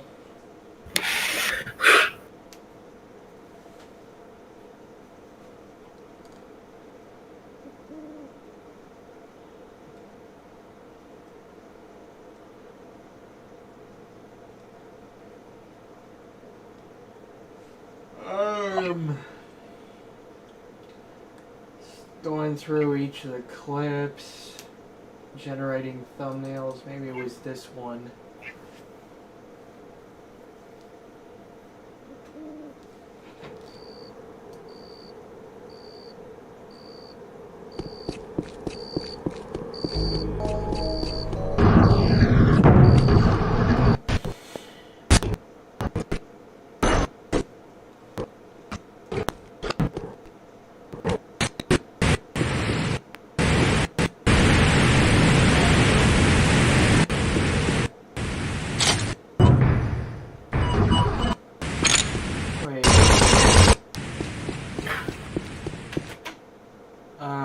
Control room.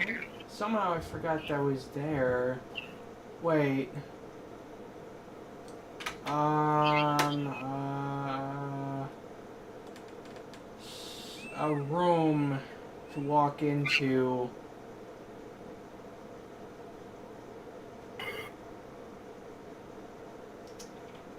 Okay. Maybe I might have an idea now. Well, better than wasting more hours on this, but how do I get over to that side again? Follow along and...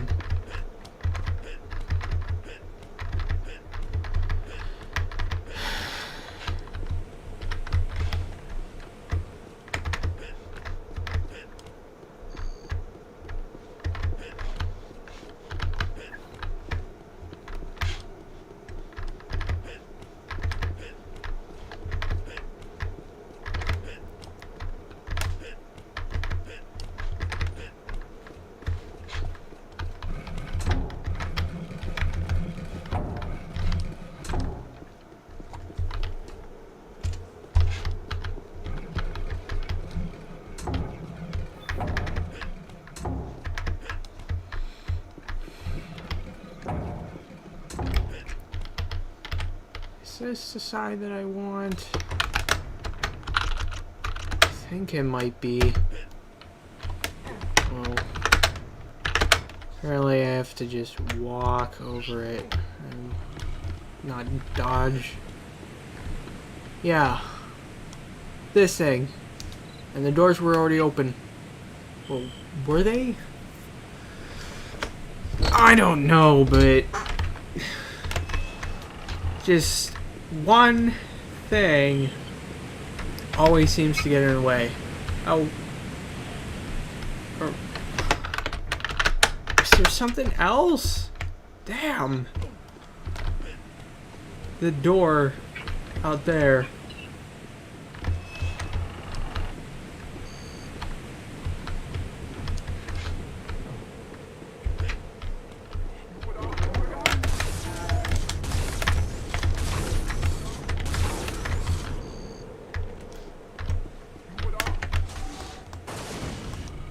Okay, I think I'll leave for a few minutes because it's almost so 6 minutes before New Year.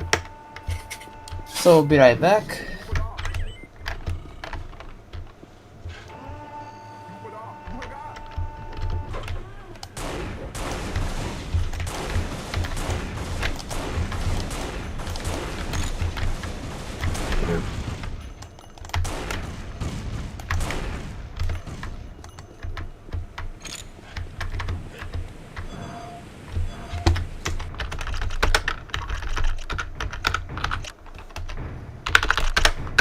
Okay, so finally, I'm actually starting to get somewhere with this.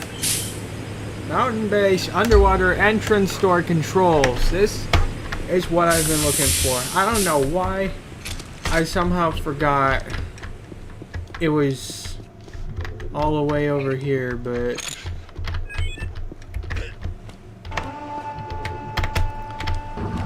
okay, so that opens the door.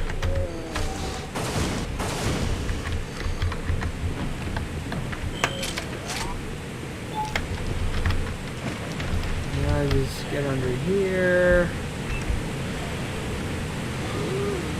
Stay on the surface to save up on the scuba gear.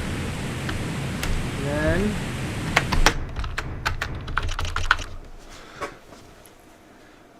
I'm gonna take another little break.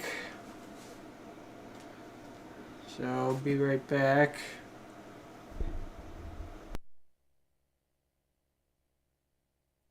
3 minutes, boys.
Eight, seven, six, five, four, three, one.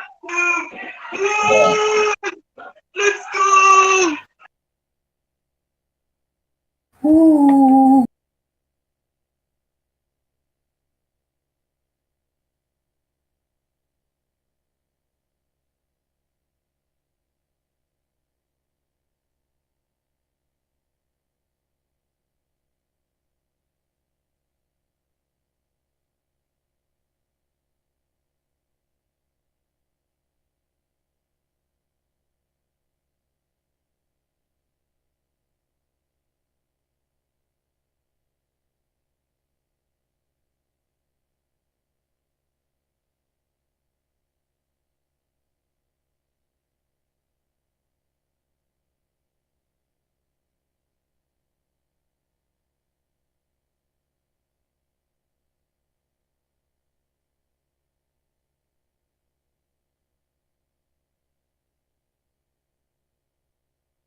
Okay, I drank my champagne, but not real champagne because it's like children's champagne because I hate alcohol.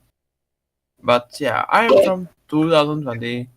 All right, I'm here. I I'm start from the the report. future. Yeah. Yeah, So those who are living in the report. European time zone, I wish Show, a happy new year. of course, my freaking mom needed to call me. Of course.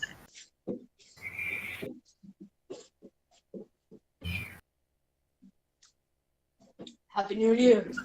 What can I say? Yeah. Happy New Year.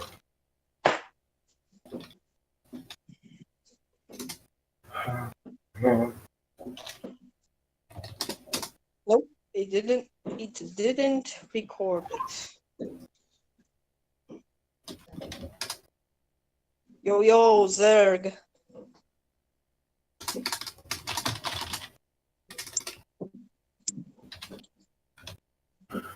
Alright, gotta set up this again.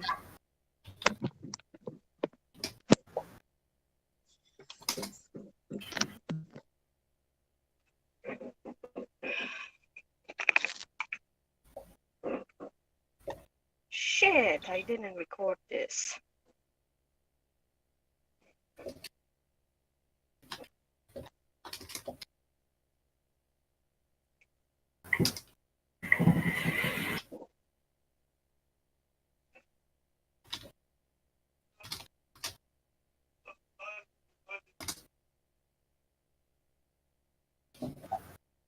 Okay.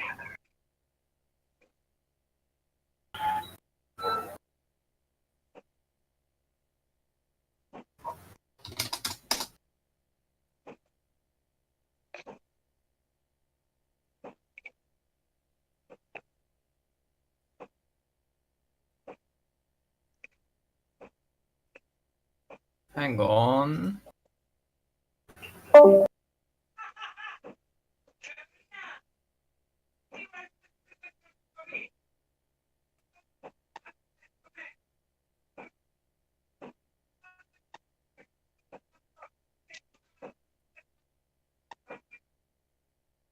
Happy New Year. Happy New Year 2000. Yeah, we can celebrate this too. Yes.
How quiet.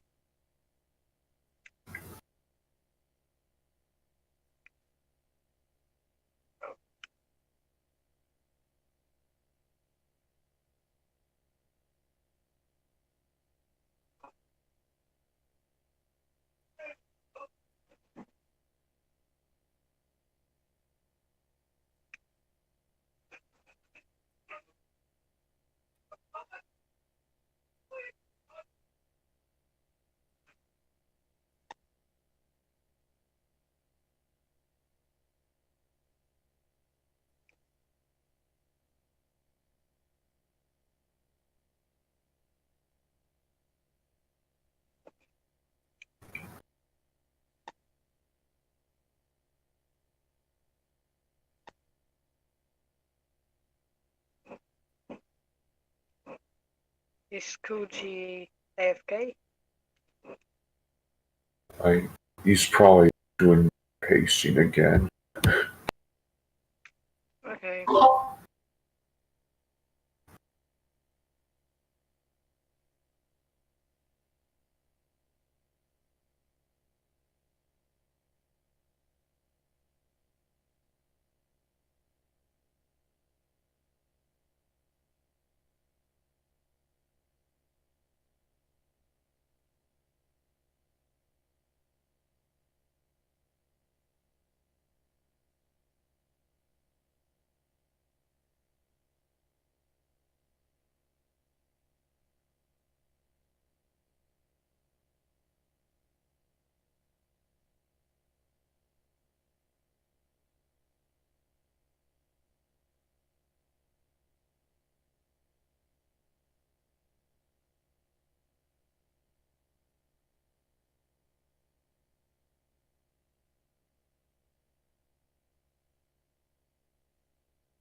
New 2000 year.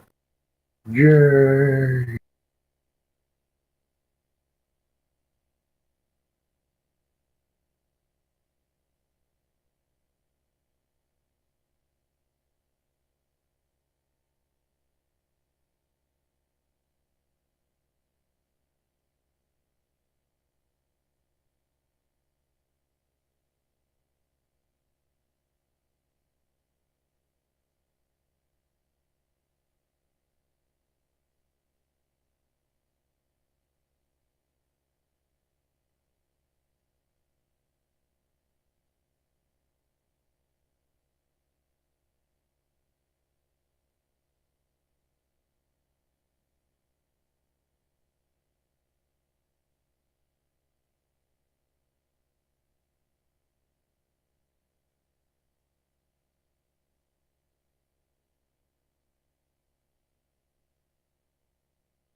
Okay, made some rounds. Hopefully I should be good for another while.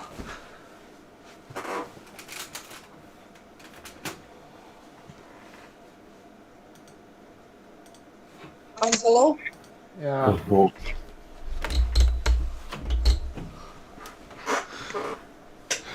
And might I just note that I have been using this with an overclocked Pentium 3 Tualatin at overclocked from 1.4 gigahertz to 1.5 gigahertz. And it has not exhibited any problems whatsoever. I am using a giant Thermaltake heatsink for this overclock, but in any case, it's been very, very stable using a 142 megahertz frontside bus, I think, on the 815E chipset. It works very well.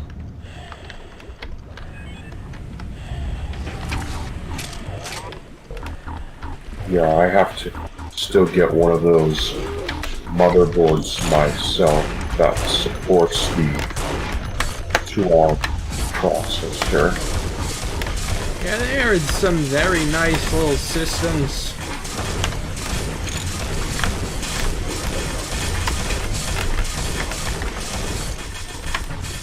Much better than those Pentium 4s. Very, very efficient, and pretty much be the optimal system for any sort of retro enthusiast to use when he needs the most speed of a computer possible without having to deal with a whole bunch of thermal problems. Yeah, or replacing capacitors. Oh yeah, that too. Yeah, these capacitors on the Tussle 2C seem to be very stable. I mean, the capacitor plague, they started putting cheap capacitors in motherboards since 1999, actually, but I guess not all of them were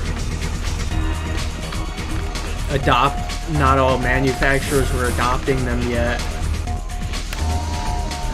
And so that's why you still have some brands of motherboards that are still very reliable even in 2001, whereas others as early as 1999 would have been just, maybe they would have been good motherboards such as those from 8-bit, but the capacitors just always failed prematurely, and so yeah, ended up with so many dead motherboards, which is just no fun. So if you're getting like an 8-bit motherboard, or maybe one from MSI from that era,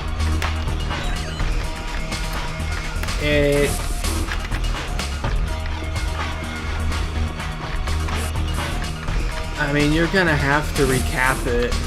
You just are. Yeah, especially those early 90s Macintosh computers. Yeah, you told me about those having that problem too.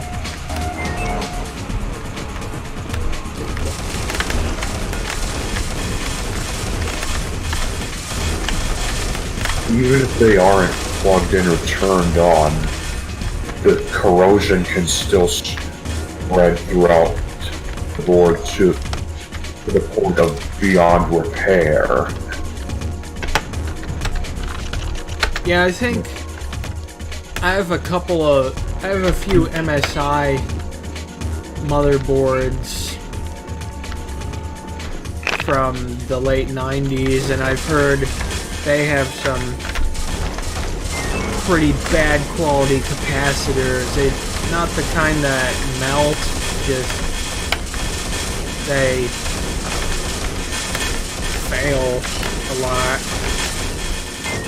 Which is kind of a shame, because, like,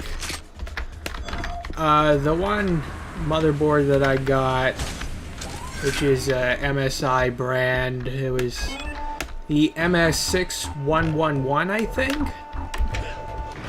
Very nice motherboard otherwise, because, not only does it have my favorite AmiBIOS HiFlex setup utility equipped with it, it's reportedly one of the fastest 440LX motherboards of 1997, according to, I think, an article from AnandTech, or was it? I don't remember if it was AnandTech or Tom's Hardware that reported comparisons of several 440LX motherboards. They found the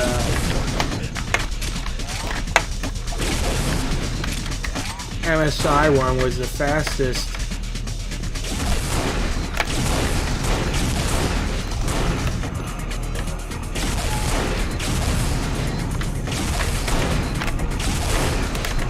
We'll probably use a ship here for cover. Oh shit.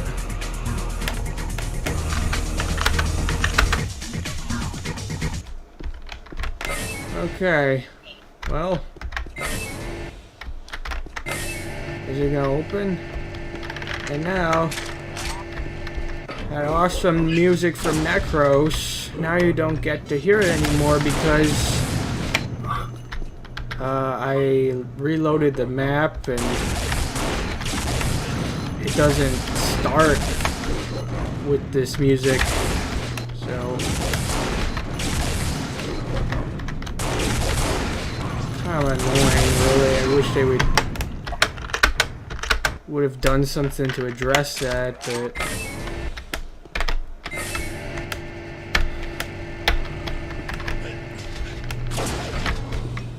I mean, that could be a thing that works against you if you're playing a game that has some really great soundtrack, is that as if it doesn't load right or it gets really heavily delayed or something, it makes it all that much more irritating. Like, come on, I want to listen to this.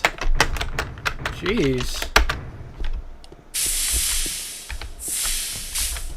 I mean, I could also bring up G Darius as another example, the PlayStation version. Great soundtrack, which is butchered by loading times mid-stage.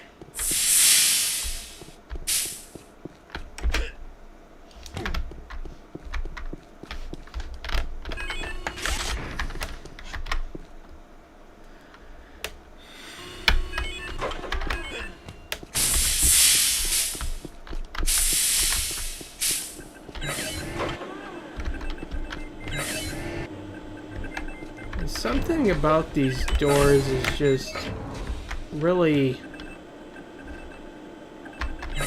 buggy. Sometimes the switches don't work.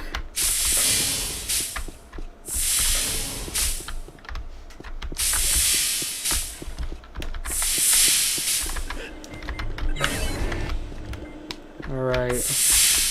Hopefully both of them should be open by now. No? What does the message say? Left hangar bay door controls, so I don't know, it's like sometimes you have to stay at the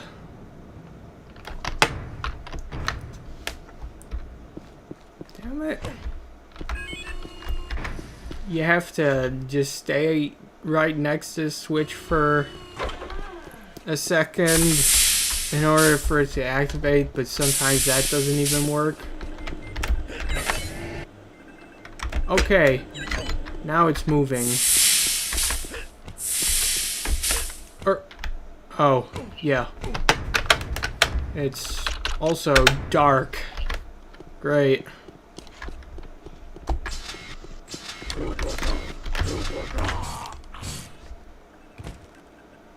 Good job.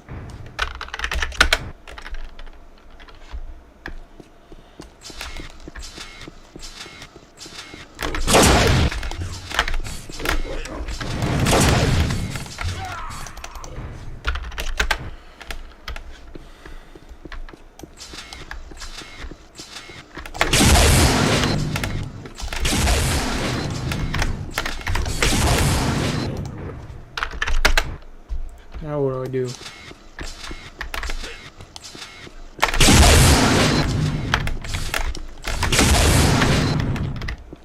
Oh, this is quite a concussion.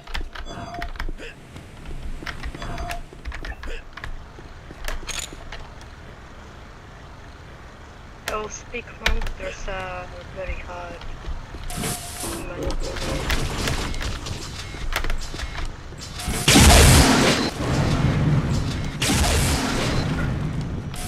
There goes that.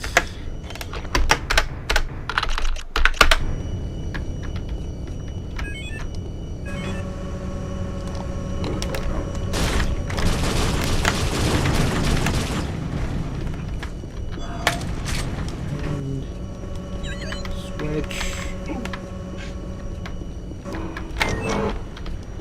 Like 30 minutes. Yeah, some of these door switches, they're just, you have to nag them to really get them to open. Okay, I'm gonna sleep, so good night everyone, and I wish you, Guji, and Blue Horizon new happy You new never year. had a chance to ask Andre about his resolution. Did you want to ask him that? Or did he already answer? Oh no, wait, Andre, what was your New Year resolution? Because I forgot to ask you. Why did... Andre, Mine? New Year's resolution. What's your New Year's resolution? I don't know, I don't have like much planned right now. Oh, I see. So yeah. Yeah, I had always problems with this. Okay, then I leave. So goodbye and good night, everyone. So yeah. Night.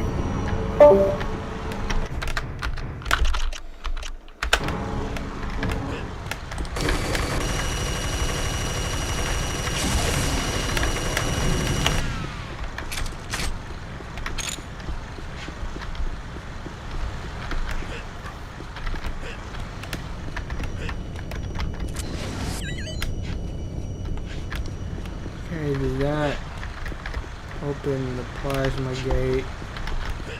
I guess those switches have the exact same problem, where they just don't work sometimes.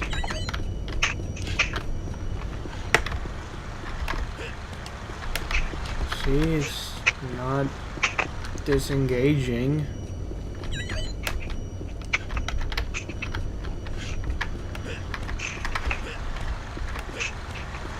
Holy shit. Why is it so stubborn? Hey, was there another one? Or... that's the door.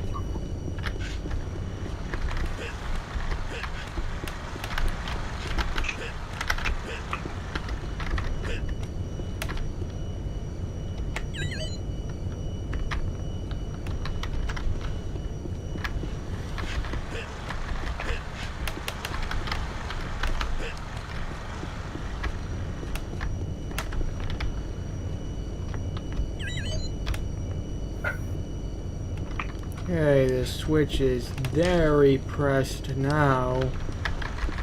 So, there we go. The way it has so much trouble detecting whether the player has hit the switch or not is just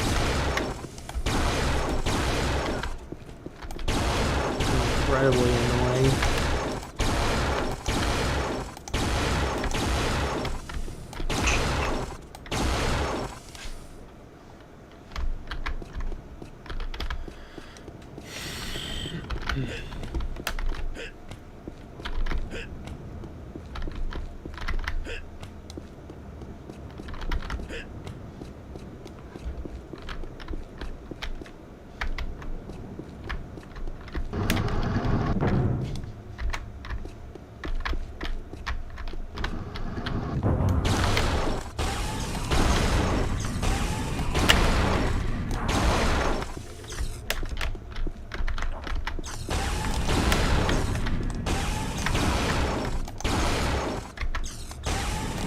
We've reached the 4 hours mark.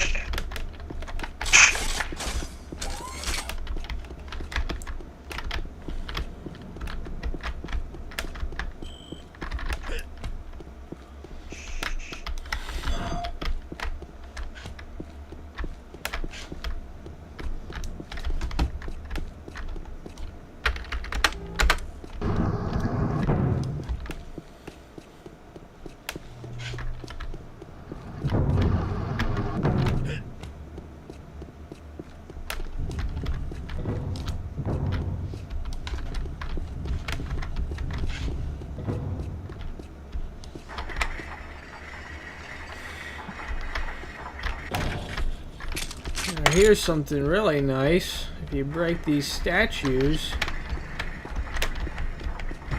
you'll find that they contain some very useful health and armor power-ups.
Oh, it's only 3 hours. Yeah.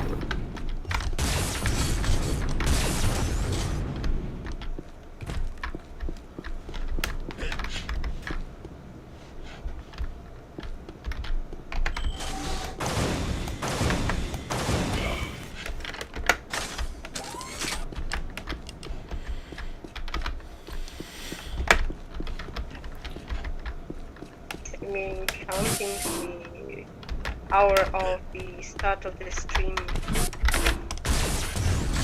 is 4 hours. If you don't count the start of the stream, then yeah, it's 3 hours like that.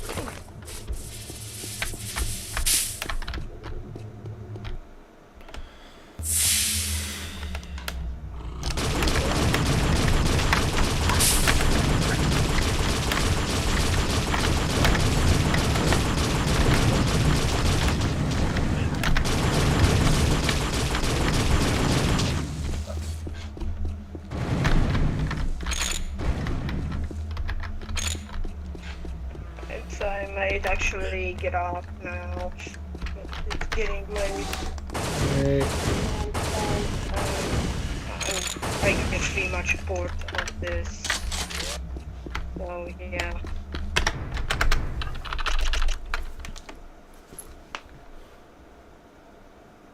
So Happy New Year. Yeah, And right. Yeah, see you next time.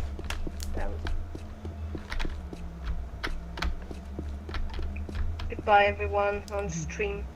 Bye. Yeah. Yeah. Thanks. See you later. So, I guess before I before we finish this stream, I do want to talk about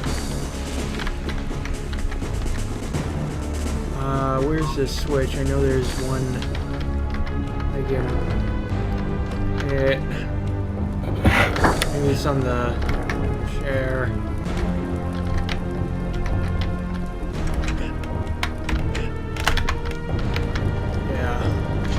And then just wait for that lift. There's a little cheap trick you can use to get rid of this guy. But anyway, what I wanted to talk about in regards to some of the future productions of my channel, or rather another one, I've been meaning to get around to contributing videos to the Blue OS Museum, which is basically a collaborative effort to document every build of Windows and MS-DOS. Well, it was just graphical. Yeah. It was just graphical user interfaces before, but I want to expand it to text interfaces as well. But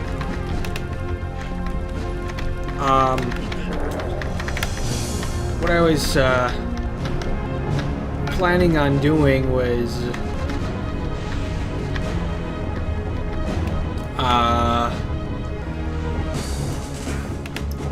documenting every release of MS-DOS from the earliest 0.9 pre-release build to 6.22. yeah, I guess we'll go that far. I mean, it is the last real version of DOS. I know there's like 7, but that's not... That's Windows 9X. Yeah, 7 either and... that or it's like some other kind of MS-DOS that may have been made. I think it was the China DOS Union, but and as you can just see, we just lower that bridge and that's the end of the boss fight. But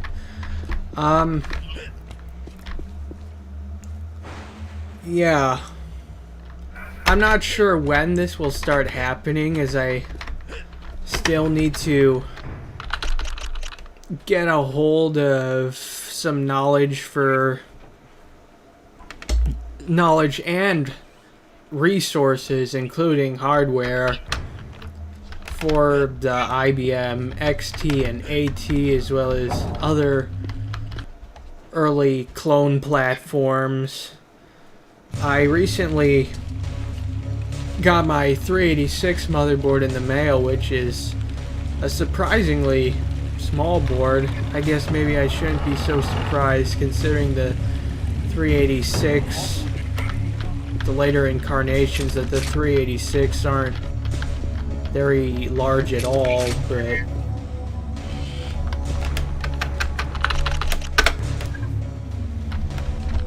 unfortunately I can't really test it extensively right now, because the only ISA video card that I have appears to have failed just recently, so now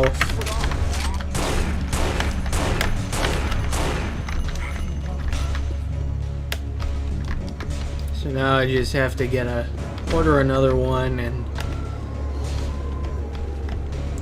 try to get a feel more for working with non-plug-and-play systems, because I have just been largely sticking with systems from 1995 to 2001, which are fairly easy to configure compared to the earlier systems. Yeah, maybe 2002, but I don't know. Well, I mean, the BIOS version of the motherboard I'm using here is from 2002, so there's that, but I mean, the motherboards were mostly manufactured in 2001, and the 1.4 gigahertz Pentium 3S, that's technically what it's called, it was released at the beginning of 2002.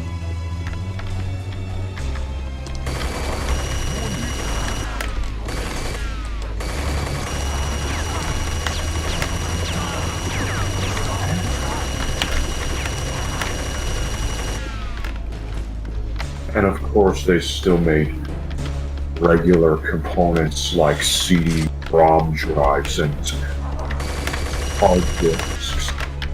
At that point, 60 gigabyte hard disks.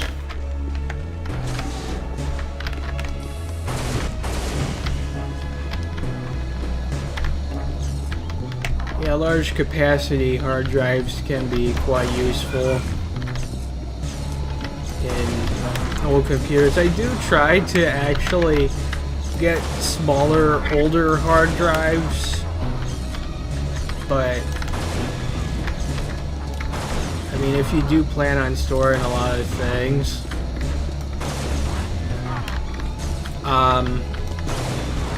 you might want to get like a Promise Ultra 100 or Ultra 133 PCI IDE controller, because those can allow for up to 128 gigabyte hard drives, or perhaps even more with a BIOS update. But anyway, regarding the whole thing with the Blue OS Museum videos,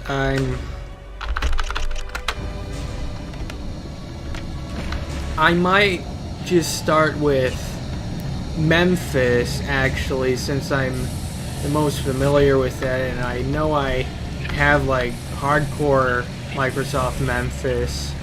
Yeah. But I just feel like it's not, that didn't do it justice.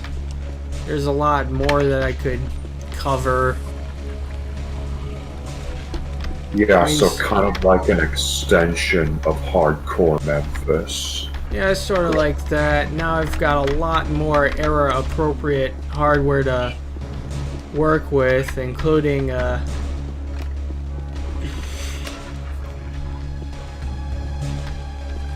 potentially a motherboard that could be using a early revision of ACPI.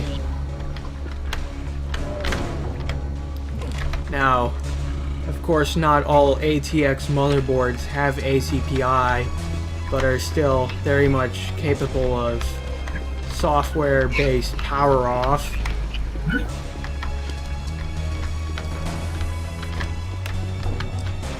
In fact, I just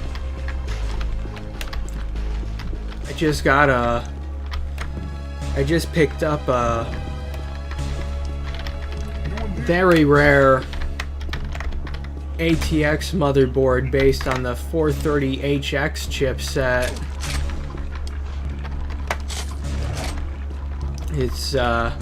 It is a later revision from '97, but the motherboard was introduced in 1996, so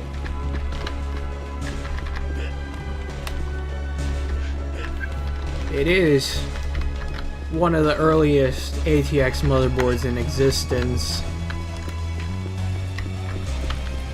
The later revision I have supports MMX processors, whereas the one from '96 does not.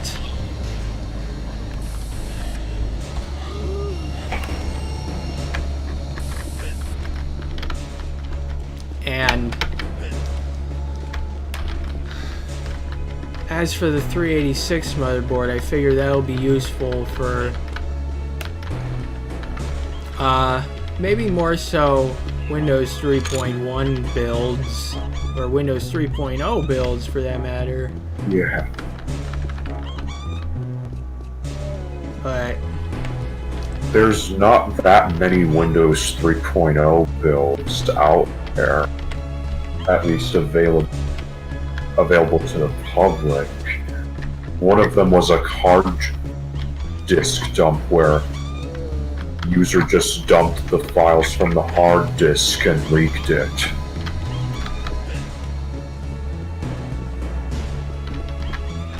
yeah, And that particular leak doesn't have some necessary files to run it, because I'm guessing the person who leaked it just assumed you could just use the ones from MS-DOS, which I don't think works that well. But anyway.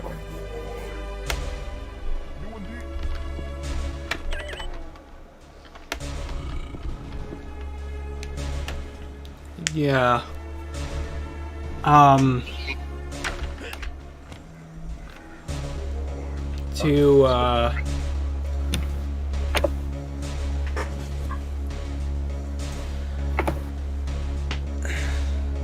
To say the least, I think the Blue OS Museum has a very solid database of just a whole bunch of builds being documented with screenshots and everything.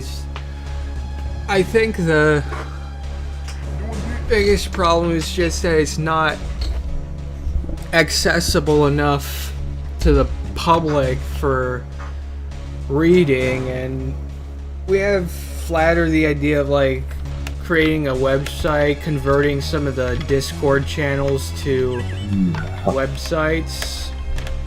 Did you say anything about that? Yeah. I have been wanting to do that for quite some time now. Yeah, and I wanted to make it compatible with old browsers by using HTML4 and the old HTTP protocol rather than HTTPS that a lot of newer websites are using these days. I wonder if it'd be possible to use both of them at the same time, just in case one isn't compatible.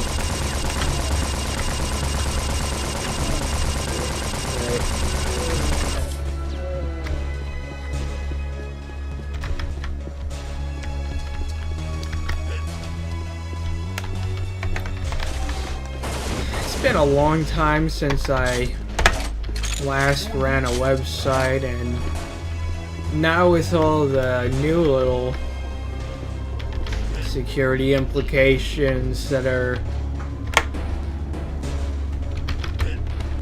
everyone's being asked to address all the time, it's like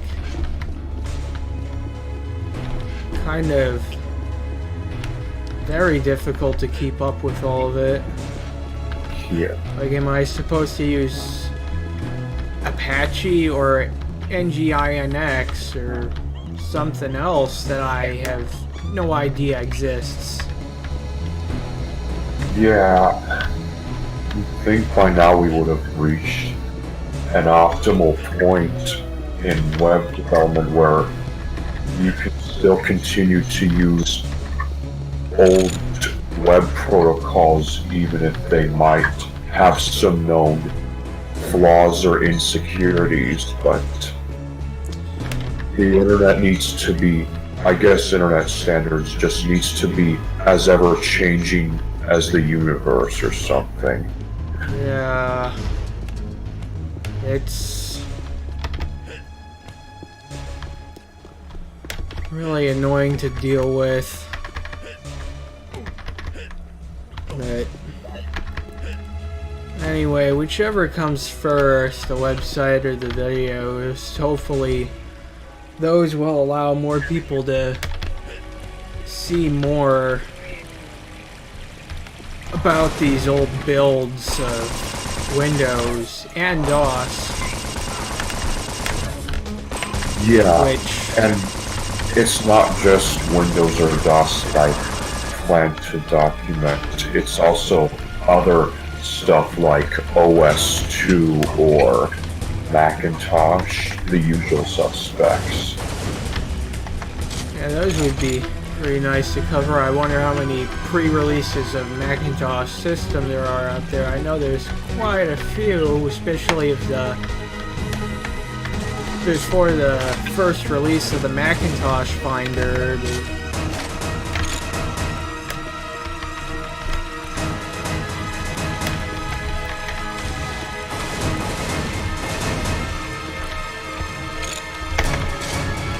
We'll see where that goes. But right now, I'm just really burned out from the whole shtick of creating actual high-effort videos. I've been that way for a long time because of how YouTube hasn't really provided much compensation for that. I mean, I don't monetize my videos and have no intentions of doing so, but like, just getting them out there has been, getting them noticed has been practically impossible for the most part.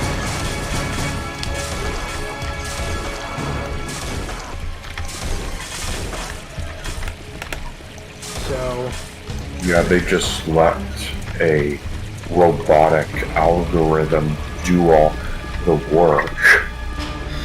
yeah.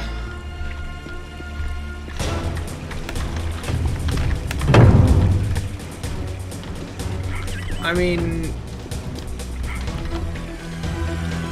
is it absolutely necessary for them to do something like that? I wonder.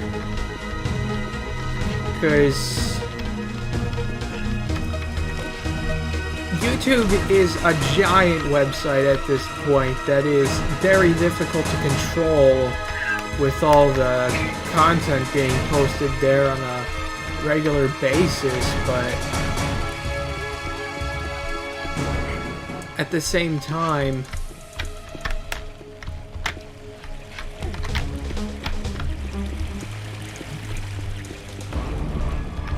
surely it would be possible to employ some staff to help handle all of that, wouldn't it?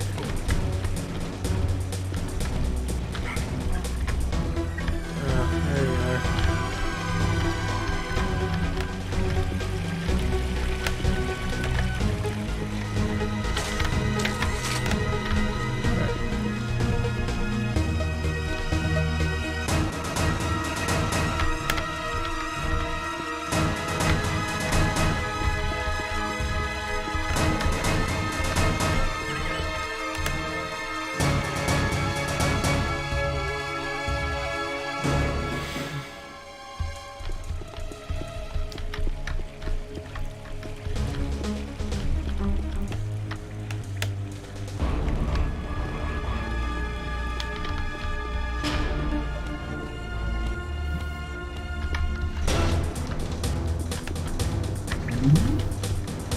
regardless.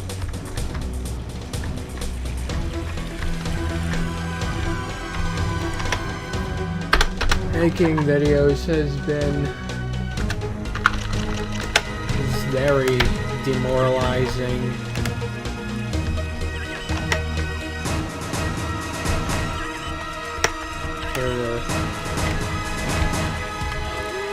For much of the year,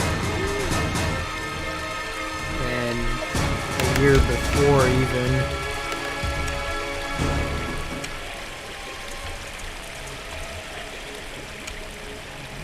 So, I mean, I'll probably recover from that at some point by the time I get myself more immersed into Blair.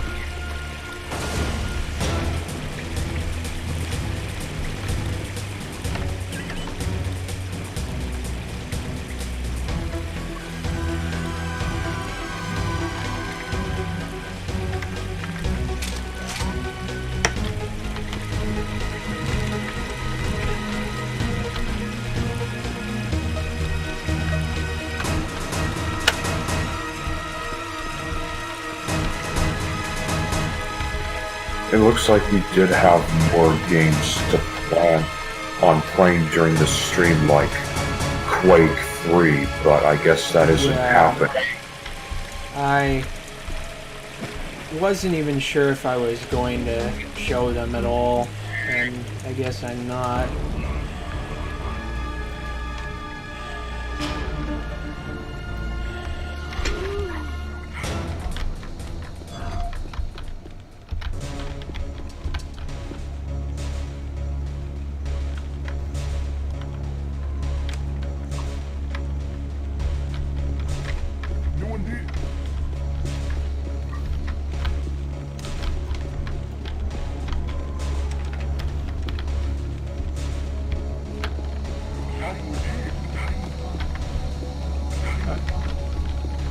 Oh.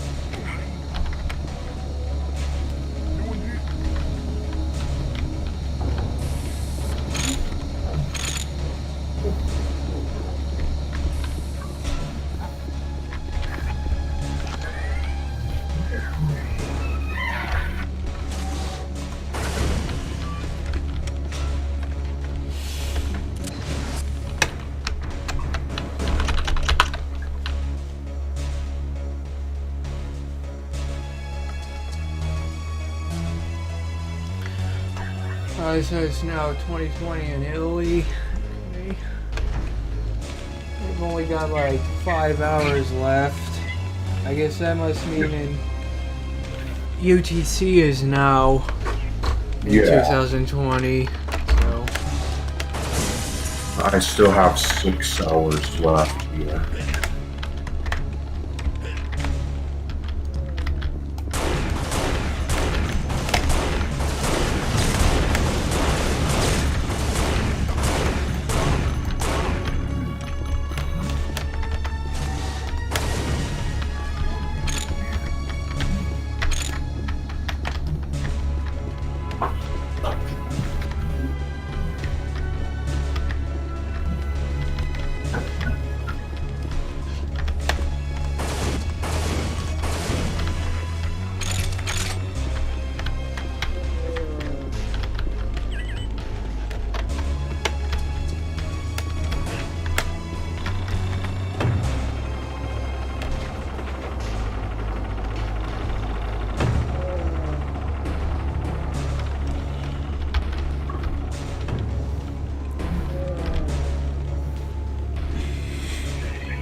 I have to hit the switch again.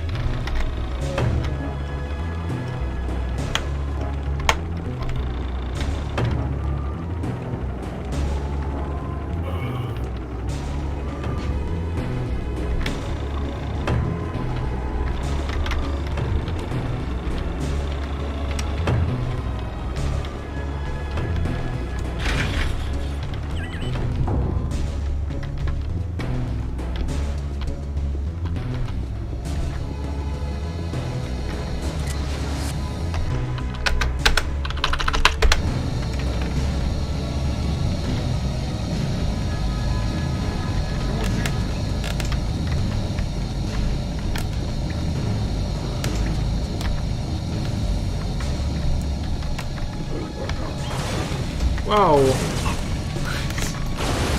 Switch just flinged me over. Let me fix this.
Hydroelectric shipping car. Status off.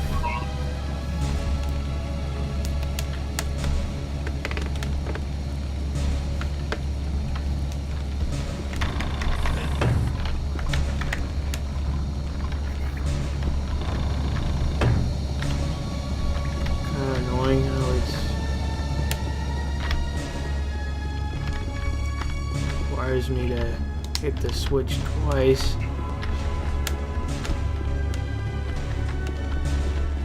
Yeah, I'm pretty sure this has opened up a gate somewhere down in there.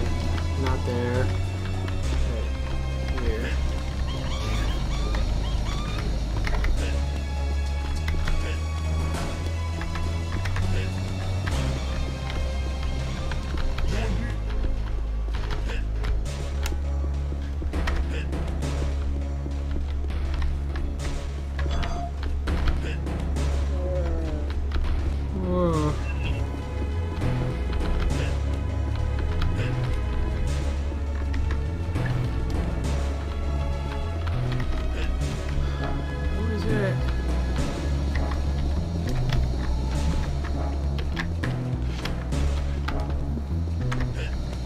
Happens every single time.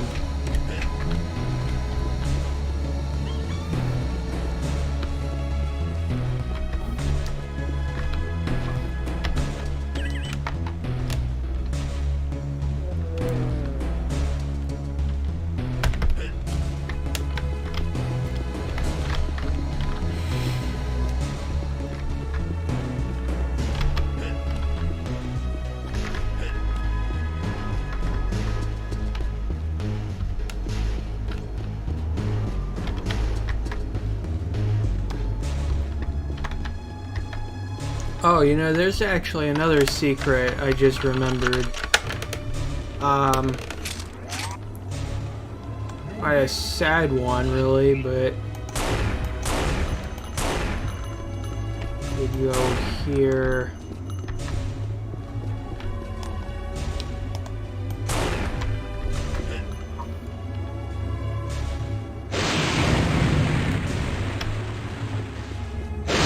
There.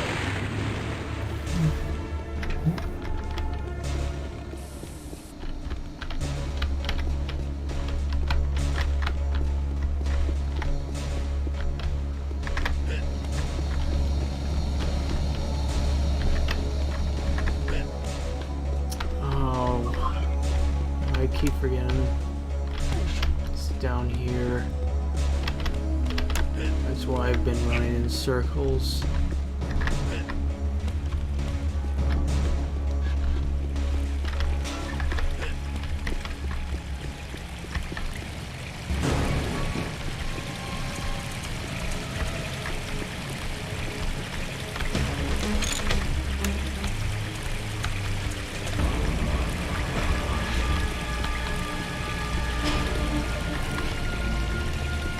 I just really been that tired that I don't even know what I'm doing anymore.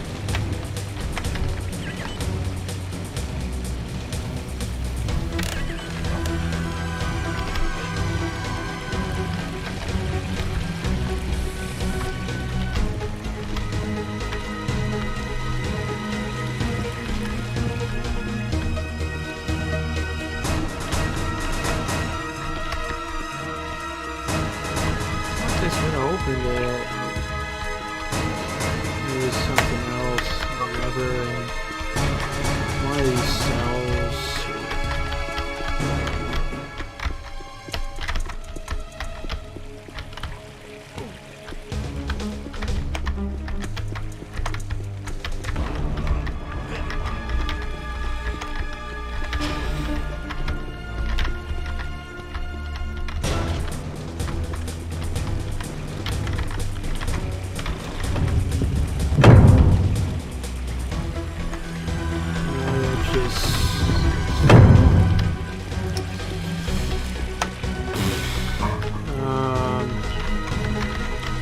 We go back down here.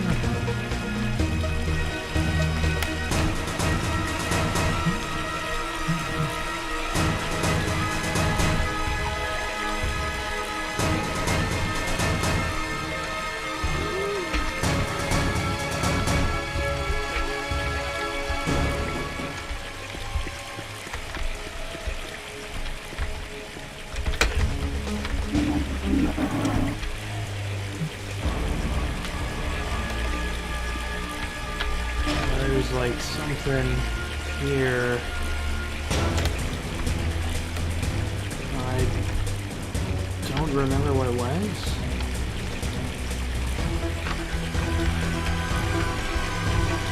I guess my scuba gear is depleted now.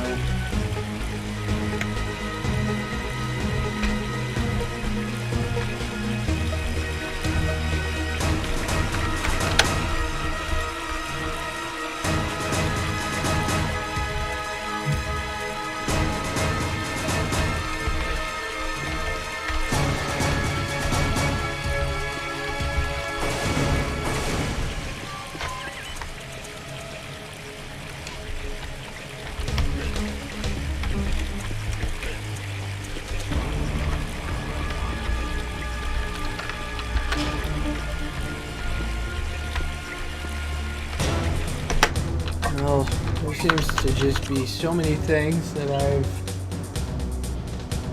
forgotten how to do.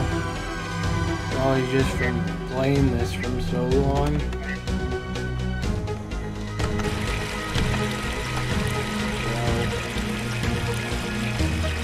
Really, I think I want to get off of this, but I wonder if there's something else I could share.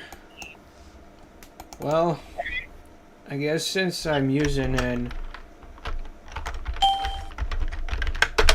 overclocked Pentium 3,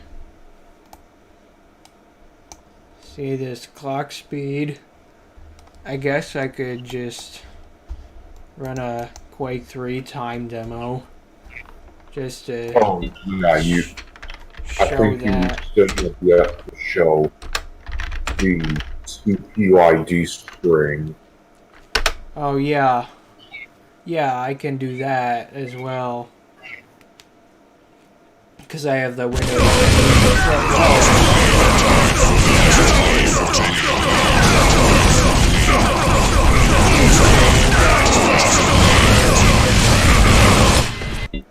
And we get 105 frames per second on that. I don't know what it's like for just 1.4 gigahertz, but I could actually see the difference right now because the Tool 2C has a option to configure the CPU clock entirely jumper free. Just use the BIOS setup utility. So I mean, we can do that. Let's just take a look at this first. You see the CPU ID string is Intel R, Pentium R3 CPU -S.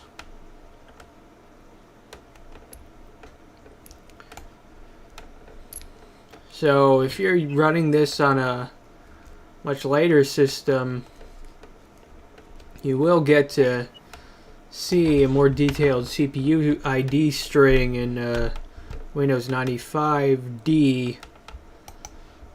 So, okay, I guess I'll restart this and switch it back down to 1.4 gigahertz. Nice to see that 1.5 gigahertz has been very stable on this system, though I am using a giant Thermaltake heatsink for this, so I mean it might not work as well with the stock cooler, but I'll just bring it back down to 1.4 gigahertz and wait for that to go through. Oh yeah, see, now I'm just saying a lot more things now that I'm actually trying to explain something technical, whereas if I'm just playing games, it's all dead silence and so stale and boring. It's like, what the hell, man? It mostly happens when you're playing on for some. Yeah, I guess maybe I just get sucked into it too much and I'm like just running through the motions of it, not really. Oh yeah, I guess there is an issue with the tips where there's an empty tip. Look at this. Did you know?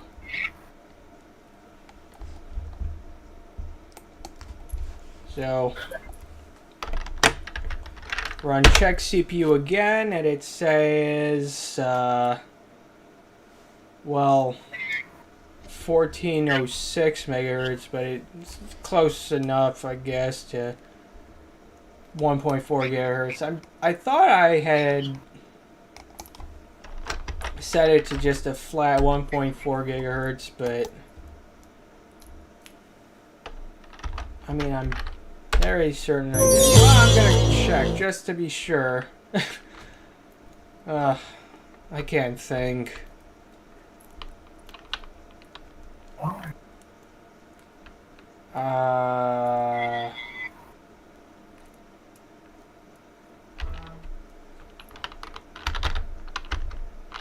Yeah, it is 1400. Well, at least Windows 95 boots really fast on a machine like this. Oh yeah, definitely. Probably has more to do with the memory than anything else, because I mean you'd expect something like this to boot up in say 3 seconds. Well, seems like it boots up in 7 seconds from the starting Windows 95 message, so that's actually really good.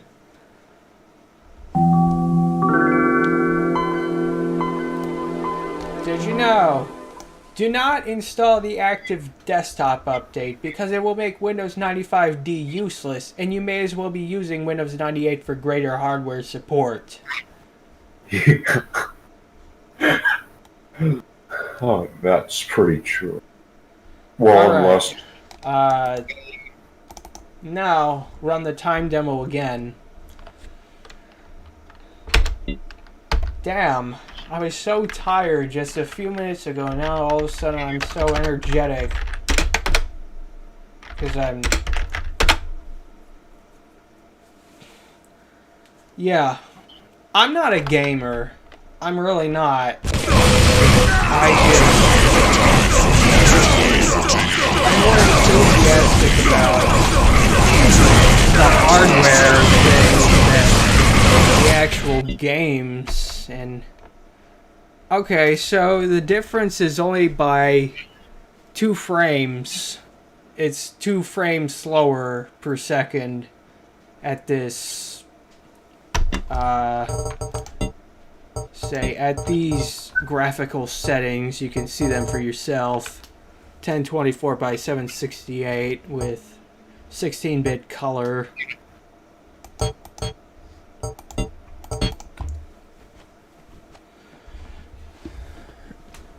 And being that you're using a 1024 by 768 on a 720p resolution, there will be some lost pixel. Yeah, the scaling seems to be looking alright, at least on my end, so it is everything is pretty readable. That's the maximum I would go when doing a 720p stream.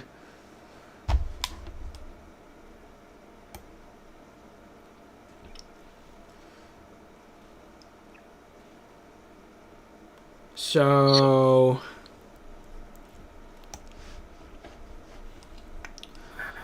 well, Yeah. why don't we just try it? I'm gonna install Internet Explorer 4 on Windows 95D with the desktop update, just to see what happens. Because I have never actually tried it before. I've also never tried direct upgrades before. Obviously, I don't have time to set up something like that in this stream, but Right. certainly I could try something like this. I just have to find out where exactly I had hid the damn thing. Let's just see if installing it preserves the menu animations and gradient tile borders. We'll just see what happens. IE4 setup. And look for the setup program. It should be right here. IE4 setup. So, Internet Explorer 4.01 SP2, Service Pack 2. We'll do this. Don't pirate the fucking thing and do a full installation. Just everything, just to make sure it's as Internet Explorer-y as it can be, and install the desktop update. And I'm in the United States. Enable all the webby stuff.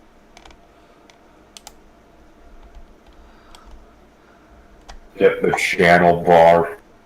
Yeah. Oh man, this is gonna look like a total mess. So anyway, next, preparing setup. We're about to break this damn thing. You can, after you've installed IE, can do an upgrade to IE5, which updates some visuals of it, I guess. Like the throbber. Throbber? A throbber is the graphic at the top right of web browsers that plays animation when it's loading something. Like a web. That. Yeah, the one from IE5 just uses the Windows logo, even in Windows 95. Okay, so Internet Explorer 4.01 has been installed and needs to restart this, or I guess configure more things, right? It does that. But okay, now we restart. I see it's already got the Outlook Express icon on there.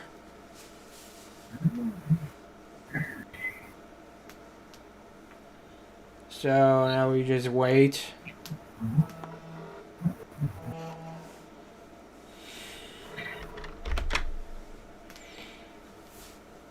Hit boot.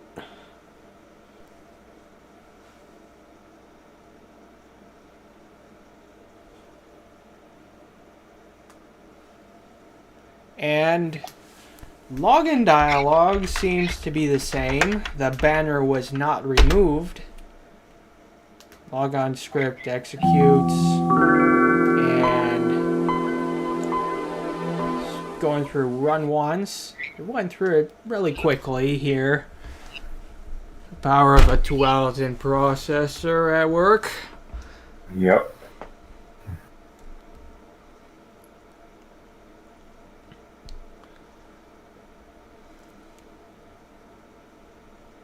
And we got the channel bar and new welcome dialogue and gradient titles are preserved. It looks alright. It's not butchered at all. It hasn't butchered the functionality of the things that I had. Oh well, menu animations are gone. Oh. Well, some of them are still there. In fact, now it's doing like, it's very inconsistent with menu animations now. And shell32.dll has been updated. You see the About Windows dialog has been drastically changed. Well, not drastically, it's just been reverted to the normal one, except now the copyright is Right, so you manually have to 1998. add back again. So yeah, I mean there's that, and start menu does not have animation, but other than that, all the gradient title bars are still there.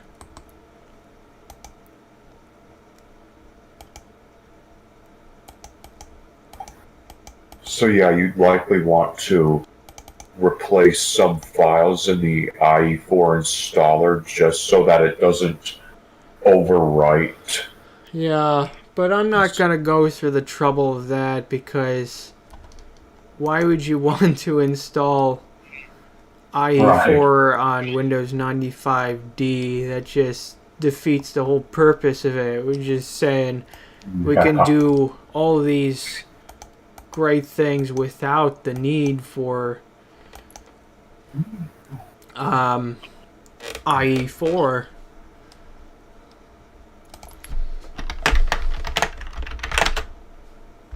The welcome program is still available to use, the old tip of the day dialogue. If you type welcome, though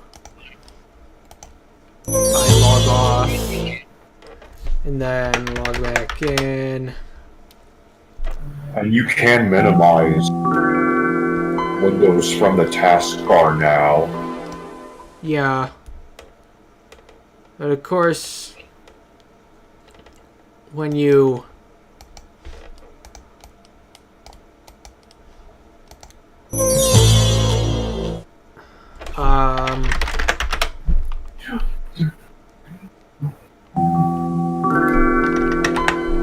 when you say show this welcome screen next time you start Windows in the old dialog, it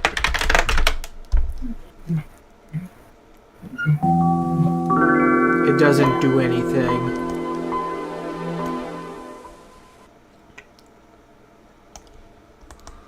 So yeah, I mean, if you want active desktop, just use Windows 98, preferably the second edition. Right.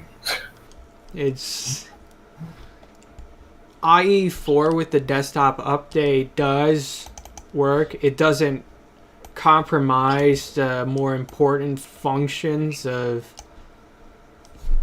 well, in fact, let me see something. GL Quake. I want to see if it actually restores some functionality in regards to higher resolutions.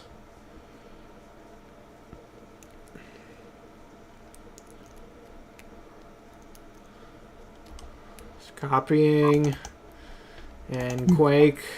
GL Quake. Okay, so that doesn't work. Right. And so other than that, it's mostly unchanged. Just now it is kind of gimped. Not all of the functions are available. But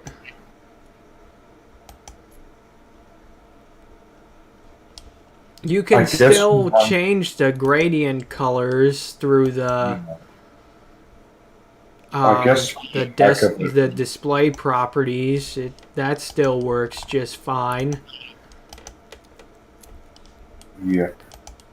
I guess for the heck of it, you can try installing IE 5.5 to see if that still makes a difference or not regarding play. I don't think it will, but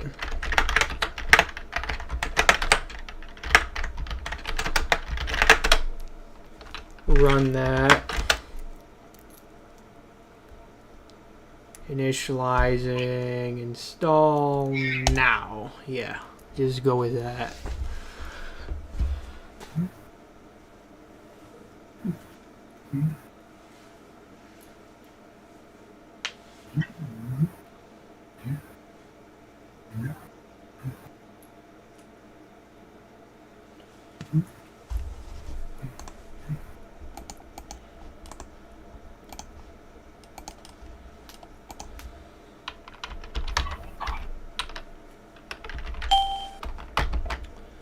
By the way, another little feature of 95D,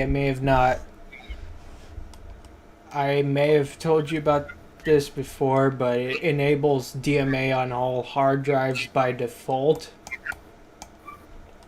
So if your system is ultra DMA capable, like if it uses the 430TX chipset or the 440BX or 815E, and you have the chipset drivers for them, possibly, because it may require them, it will make use of that technology by default, and thereby you'll have much faster disk transfer rates, and it'll be a lot less punishing on your CPU.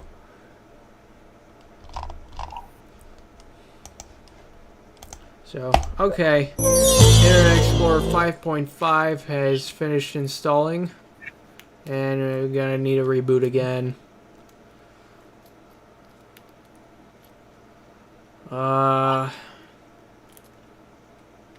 Whatever that's gonna do, I don't know, but we will see in just a few seconds.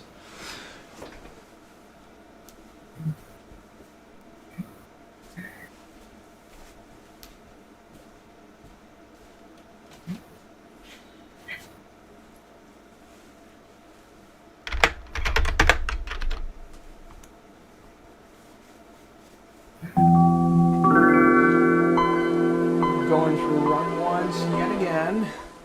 Browsing services, Internet Tool Security System Services.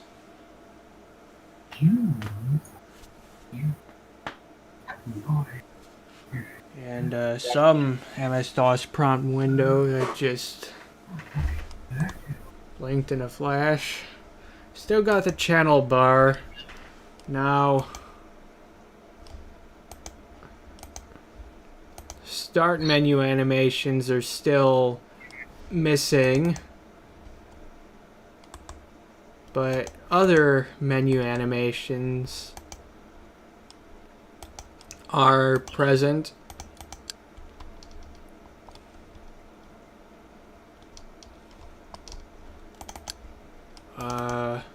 Jailquake still can't run at 640 by 480.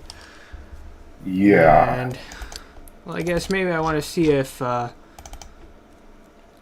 surely Unreal will still run, right? It's got to.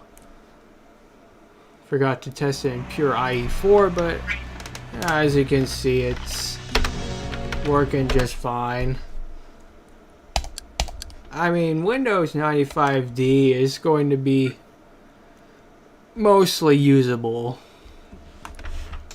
It's just with certain beta files transplanted in there, there are going to be some little annoyances introduced.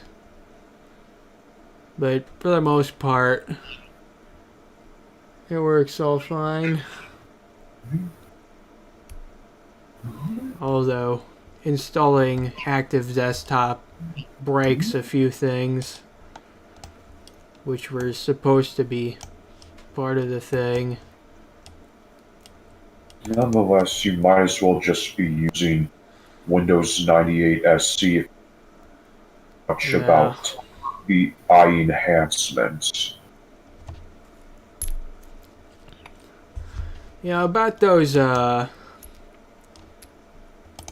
logon banners, I made some for pretty much all the Windows 9X versions, and even those for Windows NT 4.0.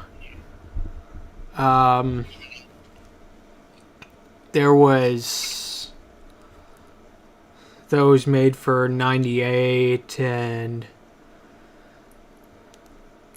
ME, as well as Shell 32 updates that just add the banners to the about boxes. I don't know what suddenly compelled me to do this. I guess it's just I was thinking about this dream I had when I was really young. I saw some computers that had this little Windows 98 banner and the computer security dialog when you press Control-Alt-Delete. I don't know what was up with that, because Windows 98 sure doesn't have that, but I decided, maybe I should do this. And that was that.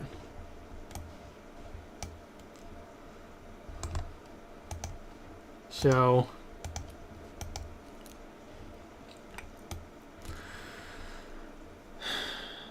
I don't know when I'll bother with putting them out there. The updated files. But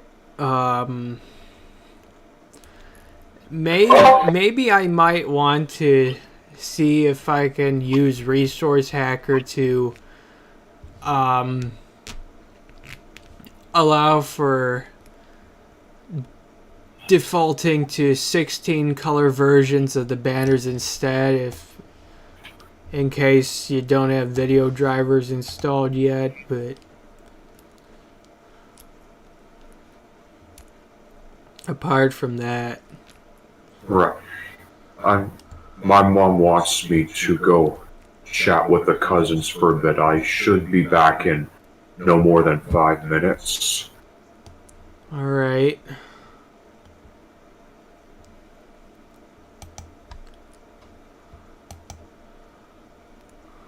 I would just make a page in Front Page Express. Except I can't come up with any, so I'll not do that. Shit. What do I do? When all else fails, just defragment? Or I don't know. How about let's try seeing how Doom runs on a system like this. Just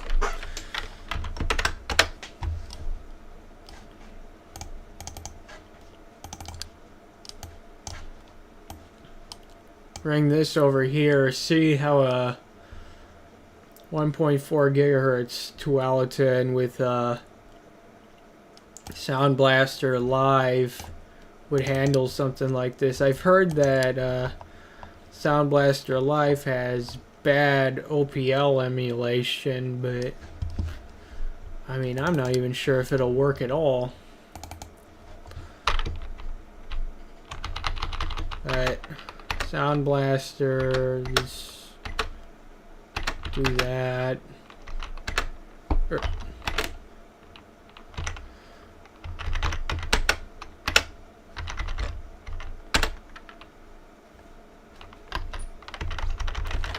Okay, I don't hear anything at all.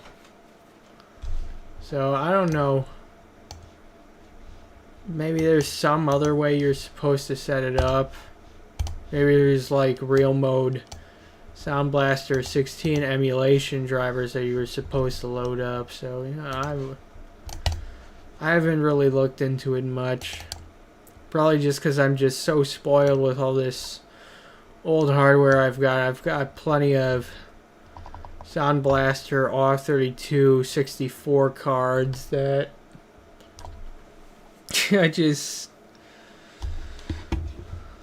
don't even bother considering any sorts of more convenient little cheaper solutions. Hello? Hello? Yeah. I'm still awake. It's So like those- 1:36 a.m. in Poland. Oh, wow. It's only like 7:36, but given the way I'm sleeping, I am still getting pretty tired. I'll just do this for filler.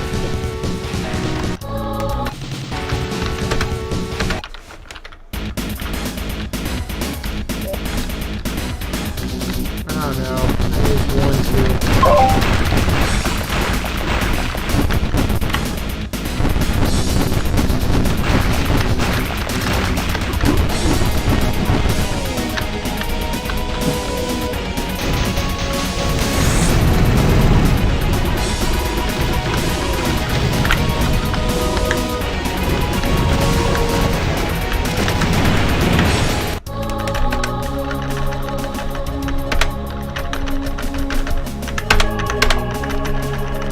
So yeah, I joined only because I was like bored. So yeah. Can I try to just complete this stage on there at the very least? Not even close.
One of these days.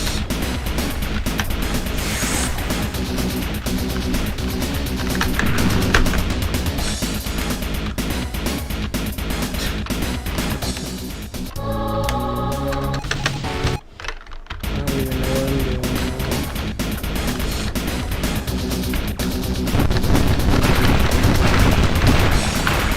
I haven't really gotten the hang of the movement lately.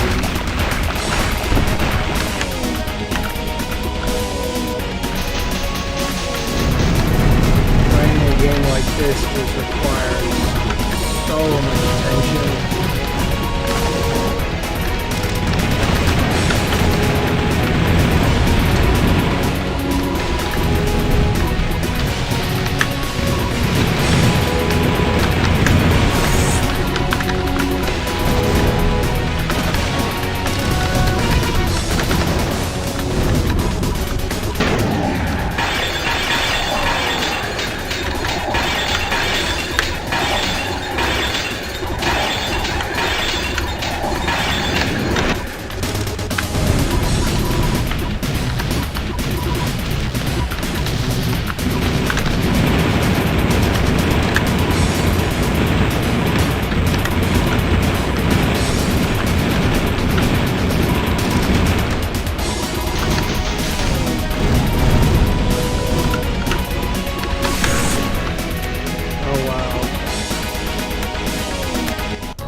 just keep watching the same thing over and over again?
only think we'll finish the stream because I have my nieces and brothers to accompany with.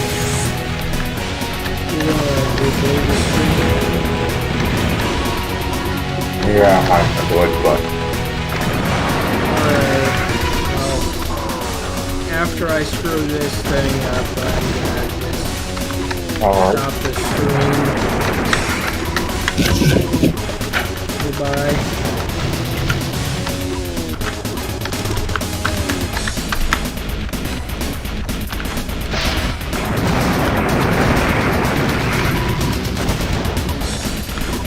There's also a video at the end of the stream which I won't spoil for you.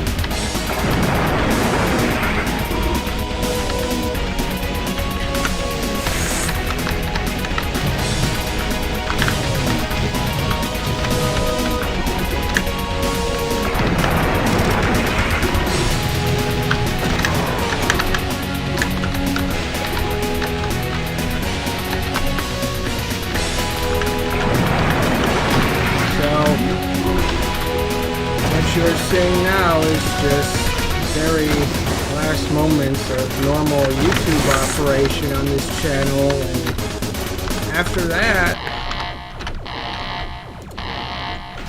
it's Blair time. So make sure you just check my Blair channel and be posting new videos to there first,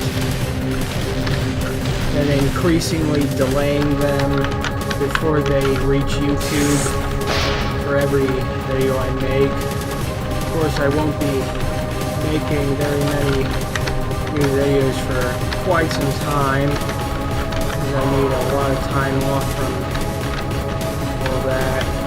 Even still, after not really making anything so substantial this year, apart from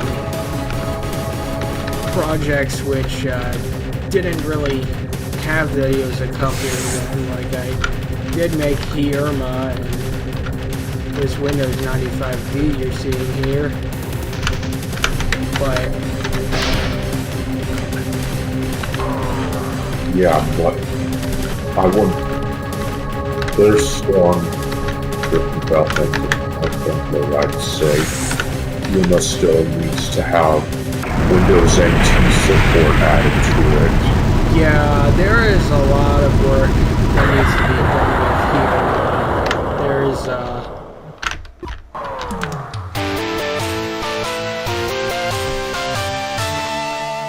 well, at least I managed to get that completed. Let's see how far I can go.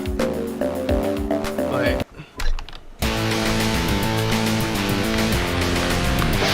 oh shit, I just wasted that. Okay. I have to play smart.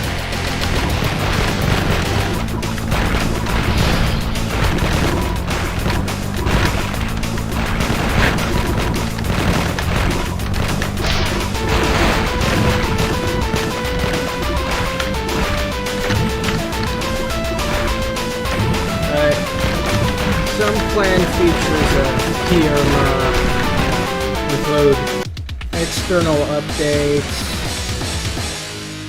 the ability to boot to lower memory systems, and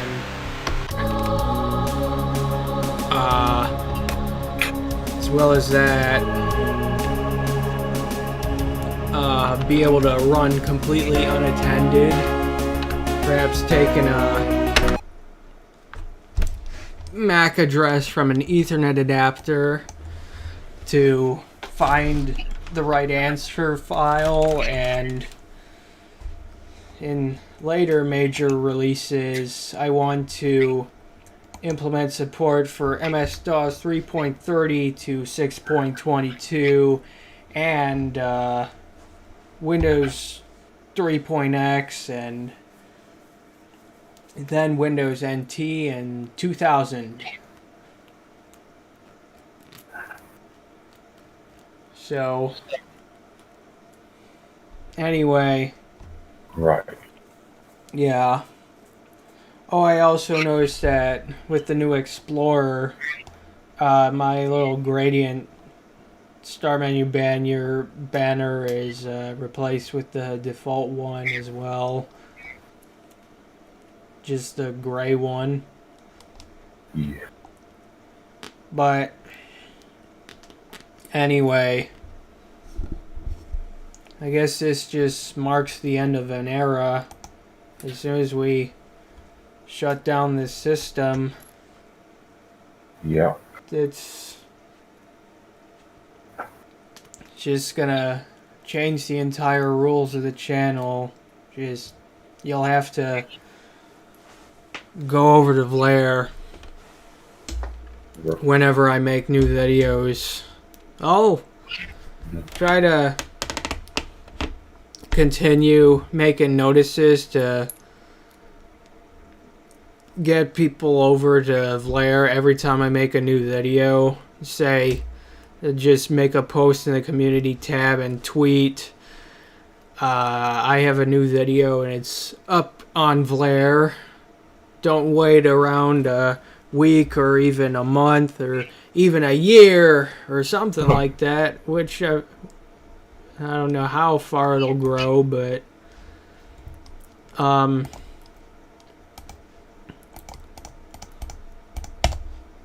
Yeah, you're basically just missing out by continuing to rely on YouTube as the primary site for viewing videos, at least for Kuji, rather than...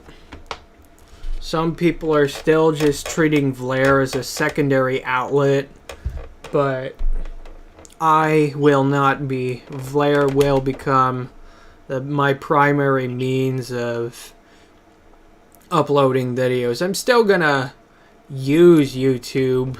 I mean, there's no getting around that because there are just so many videos on YouTube and so few on Vlare so far, but you can change that by bringing your videos over to Vlare. I've just seen a video of Hardcore Windows NT Terminal Server Edition from KTG5, which is pretty interesting.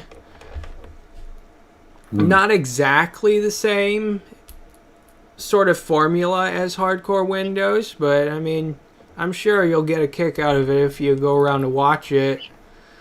And there's Windows NT4 shenanigans too. Oh yeah, that one is very, very good.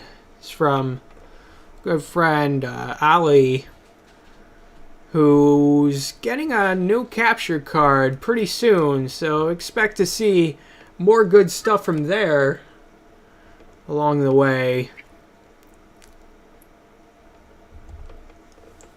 So, you know, this is kind of hard to say really, because I've been making videos on YouTube for such a long time. Started off with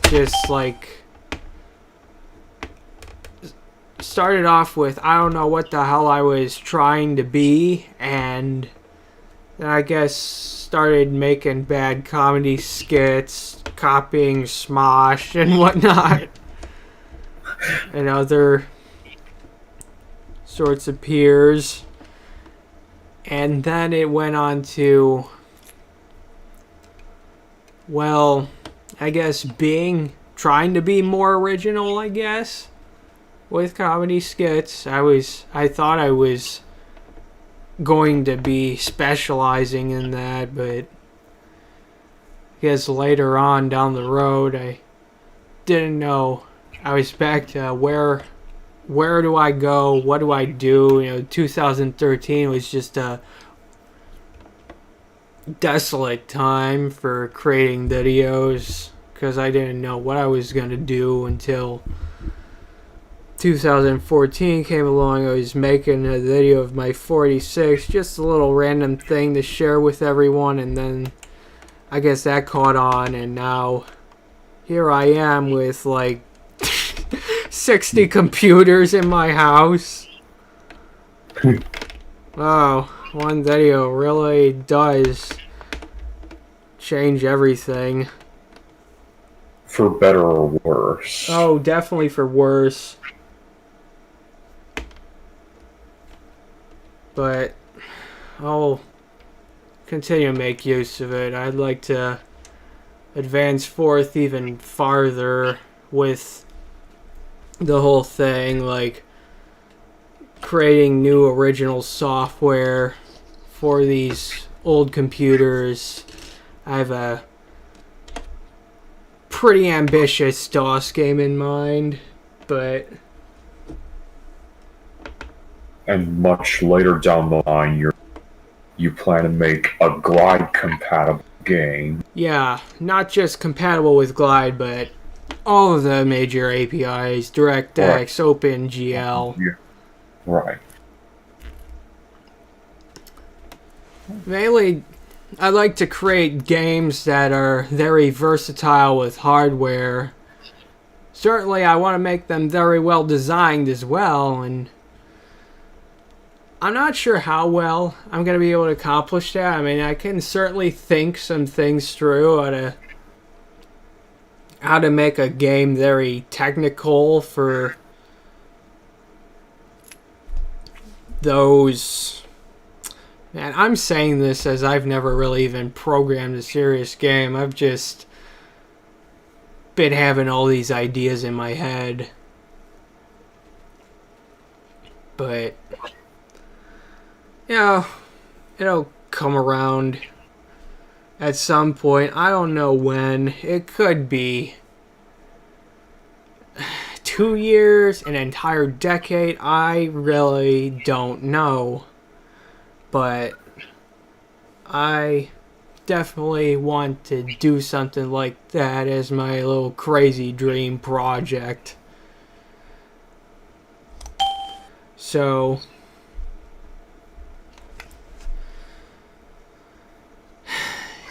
hopefully by the time this fad of retro computing wanes, maybe this game that I plan to make will bring it back around so that we can create another generation of retro tech enthusiasts. Because I think that this era of computing is really something special. It may have been very clunky, but its philosophies are a lot more pure, except for you, Internet Explorer. Right. And AOL. Yeah. The trashy stuff when they were really trying to push it on the mainstream, and we could make a computer for only $1,000 and sell it to you, and just cheap out on the quality big time. I mean, by 1999, they were really starting to go all out on the cheap with these new sys chipsets that were with their integrated graphics, and Intel is guilty of the same thing with their A10 chipset. I mean, the video performance was just really bad. I don't think it even supported OpenGL rendering in the hardware. But apart from that, Well, if it did have... 80s and 90s computing, I just really like them because of how technically involved they are. And I would like for that time when there's so much technical involvement in computing to come back around. I know that's not going to be very much attainable for a lot of people because they might just not have the time to invest in really gaining a deep technical understanding of computers, and it shouldn't be necessary for everyone, for sure. But I mean, they could at least, there goes my shutdown dialogue, but they could at least try to not be afraid to explain to the user of certain things on a technical level. Like saying it's copying file 537 of 1024 instead of just saying we're installing some stuff, this may take a while, here's a hue cycle through entire spectrum effect from Windows Movie Maker, just reimagined for this operating system, I guess. Yeah. That same thing goes for appliances too. Specifically on washing, I've seen that they'll just have LED lights for wash, rinse, spin, etc. Never does it actually tell you how long the cycle is, or how long has passed, how much time has passed. Do they still have analog knobs to tell you that, or? They do, but now it's just used for selecting wash cycles. After that, you pretty much just press the start button. Yeah, my washing machine is like that too. It doesn't have LEDs, and it does have an agitator in it. Yeah. But I guess you just... The old mechanical timer knobs are certainly were the best ones from 1982 to about 2010 when they were still manufacturing them at a large scale. So they just don't do that anymore? I know Hako still makes soldering stations with analog temperature select. I got a digital one. I was thinking maybe it'd be useful for some purposes, although the interface is not intuitive at all. There's only 2 buttons and a 3-digit 7-segment display. But, I mean, I'll figure it out eventually. It's... In any case, I don't know what I'm going to end up making, apart from those ideas that I do have pretty well in my mind, like the Blue OS Museum videos, although those will be on another channel entirely. I'll have to open one on Vlare at some point when I'm ready to upload things. Well, I could just re-upload the ones we have now, and I can make a new one on how to crack the Memphis time bomb in io.sys. Because that's a little fun fact here, is that I guess I'll just go back and show you it right now. I was sitting at the shutdown screen for so long, and now I just have one more thing to show. You see, of course, I also have to unhide the boot file to start so that I can show you it in here. But if we open up io.sys and search for Memphis, you'll see that what I'm using as the initial bootloader for Windows 95D is, in fact, a Windows boot file from Memphis 1423. I mainly did that to add compatibility with its FAT32 converter, which is located in msdos.sys.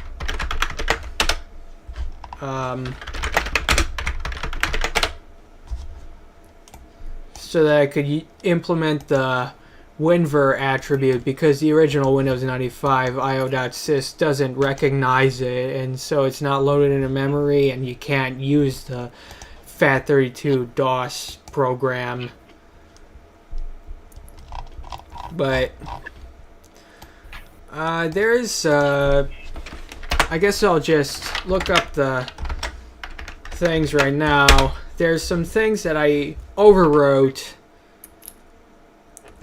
Of course, I'd have to see what the original values were for reference, but let me see.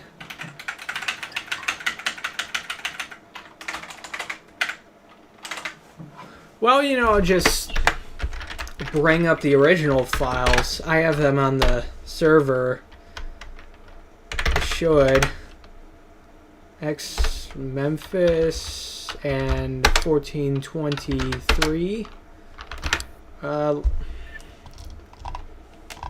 Well, let's open up the command prompt here and extract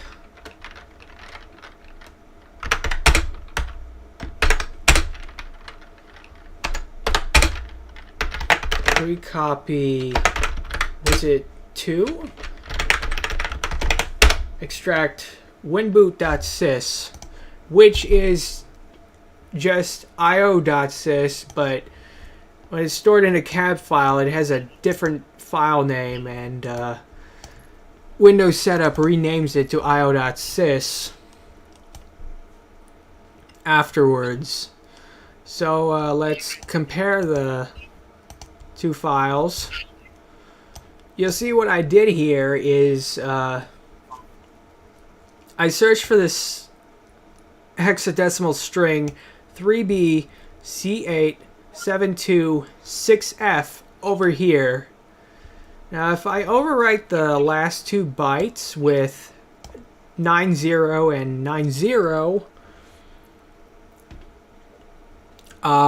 this will disable the first stage of the Memphis time bomb check. Effectively, anyway. It'll just ignore the instruction to act on printing out error, this release of Memphis has expired, and deleting the io.sys file, self-destructing it, and shutting down the computer. Right. So by overwriting those 2 bytes, it just doesn't do that at all, and so you can continue booting. And then there is another one that you have to... Wait. There is another one you have to overwrite. It's 3B C87603. Overwrite those last 2 bytes with 9090, and it will disable the succeeding warning message that says it will expire sometime in late 1997 or whatever. And with that, all you have to do is just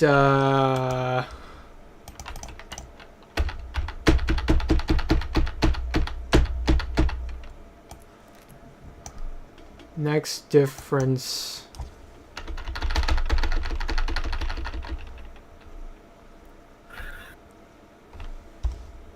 Wait.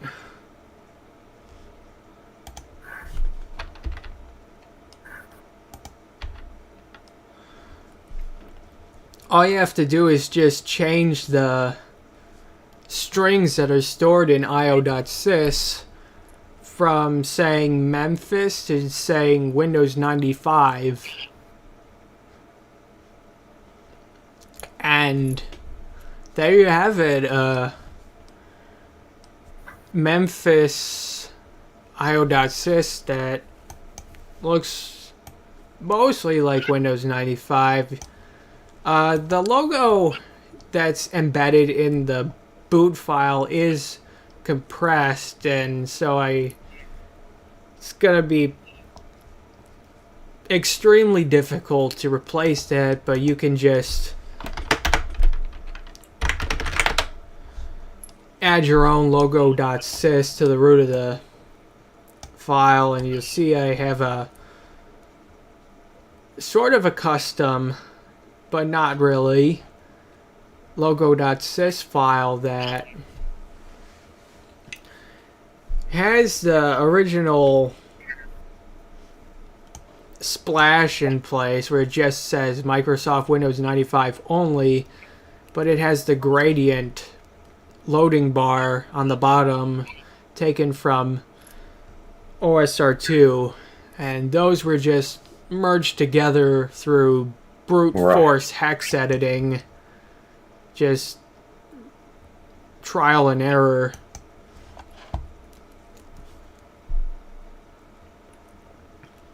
So, in any case, I'm hoping that will be enough by now. I'm just dragging this out so much. Yeah. But Over 4.5 hours now. oh wow. So this is my longest stream then? I think your longest stream was 6 hours. No, but this, I never made a 6-hour stream. well, it's certainly one of the longest you've ever Let me done. check. Let's see. The longest I had done up until then was... Yeah. This is the longest stream I have done. Oh. Huh.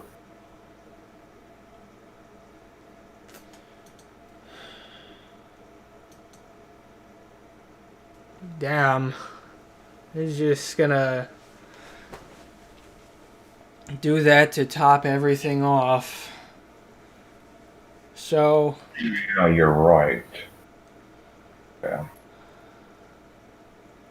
anyway,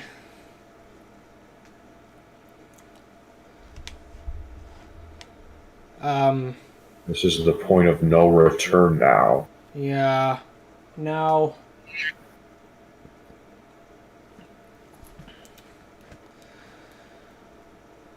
um,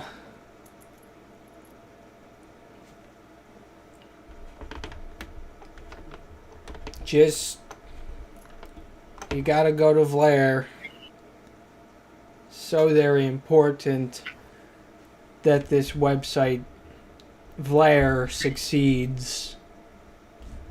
Because this shit YouTube has been doing has been going on for far too long.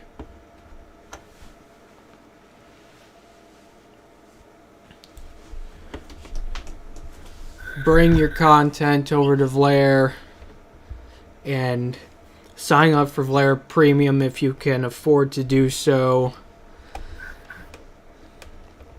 So as to help them survive their growth. And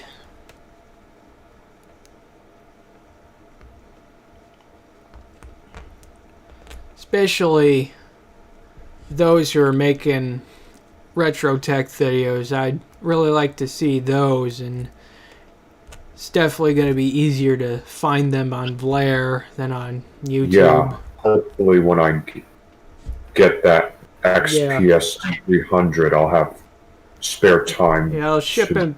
Yeah, I'll ship it to him in late January, and Yeah, it'll dual boot Windows 95D and NT 4.0 workstation. So you can,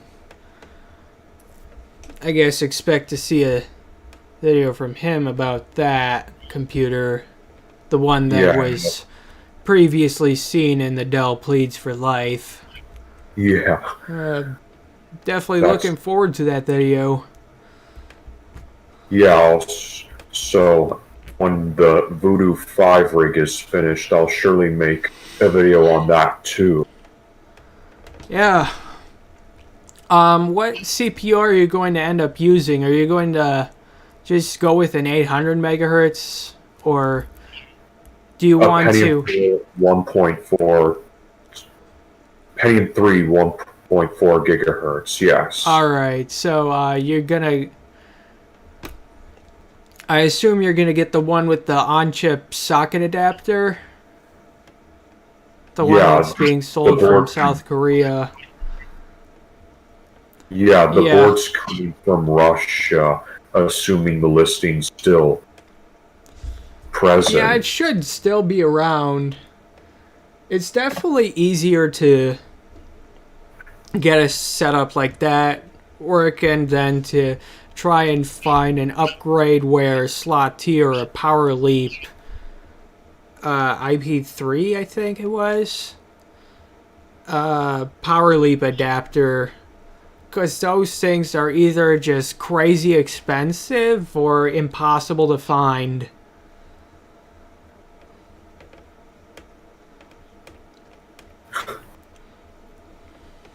But yeah, that's inflation for you, unfortunately.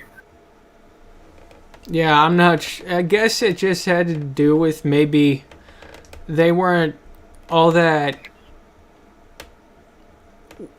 They didn't really sell all that well at the time, and now that this hobby's popping up, it's like now everyone just gotta sell them for so much. So. Oh yeah, definitely. The Pentium 3 1.4 processors are still surprisingly quite cheap, only going for at most $40. Yeah, I've gotten some for 20. Yeah. In fact, I also got a Pentium 3 1.1 gigahertz Coppermine CPU for like maybe $25 at one time, and normally those would go for like maybe 75 at least, or I don't know. But those are some pretty rare ones. They go great with a 440BX system. Especially since they can also support symmetric multiprocessing.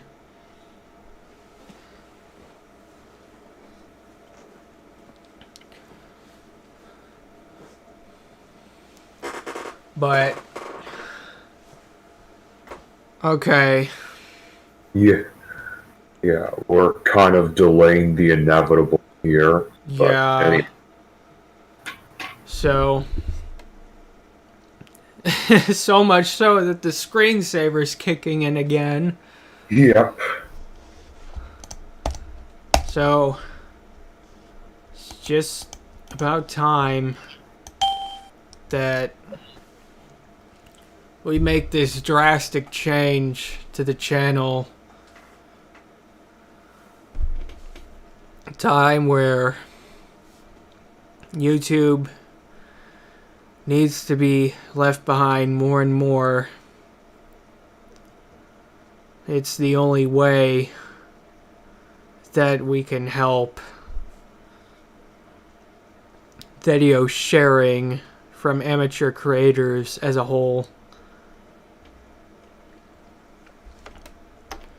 And I hope that more people along the way will follow through with this.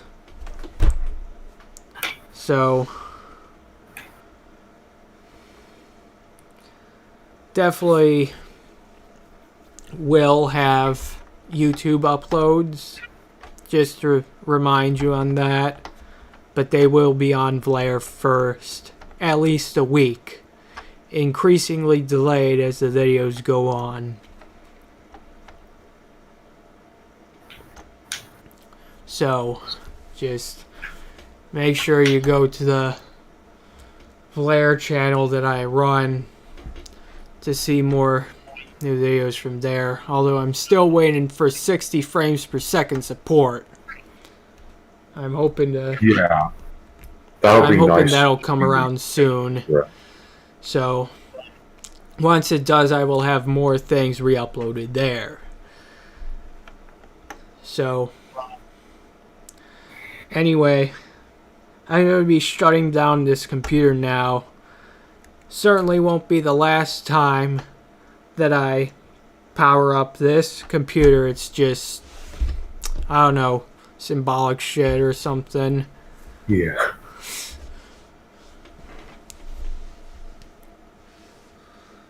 Certainly nice to see that it can run on 1.5 gigahertz very smoothly and stable. So, okay. Keep fucking detracting from the whole point. Holy shit.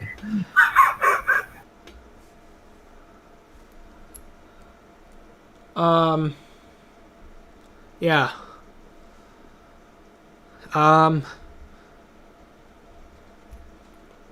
So, are you ready for this? On right. three. Three. Three. We're going like 1, 2, 3. Okay. Oh, All right. sorry. On 3. 1, 1, 2, 2, 3. 3. Pentium 3 go down. And I will see you on Vlare. Take care and good night. Good night.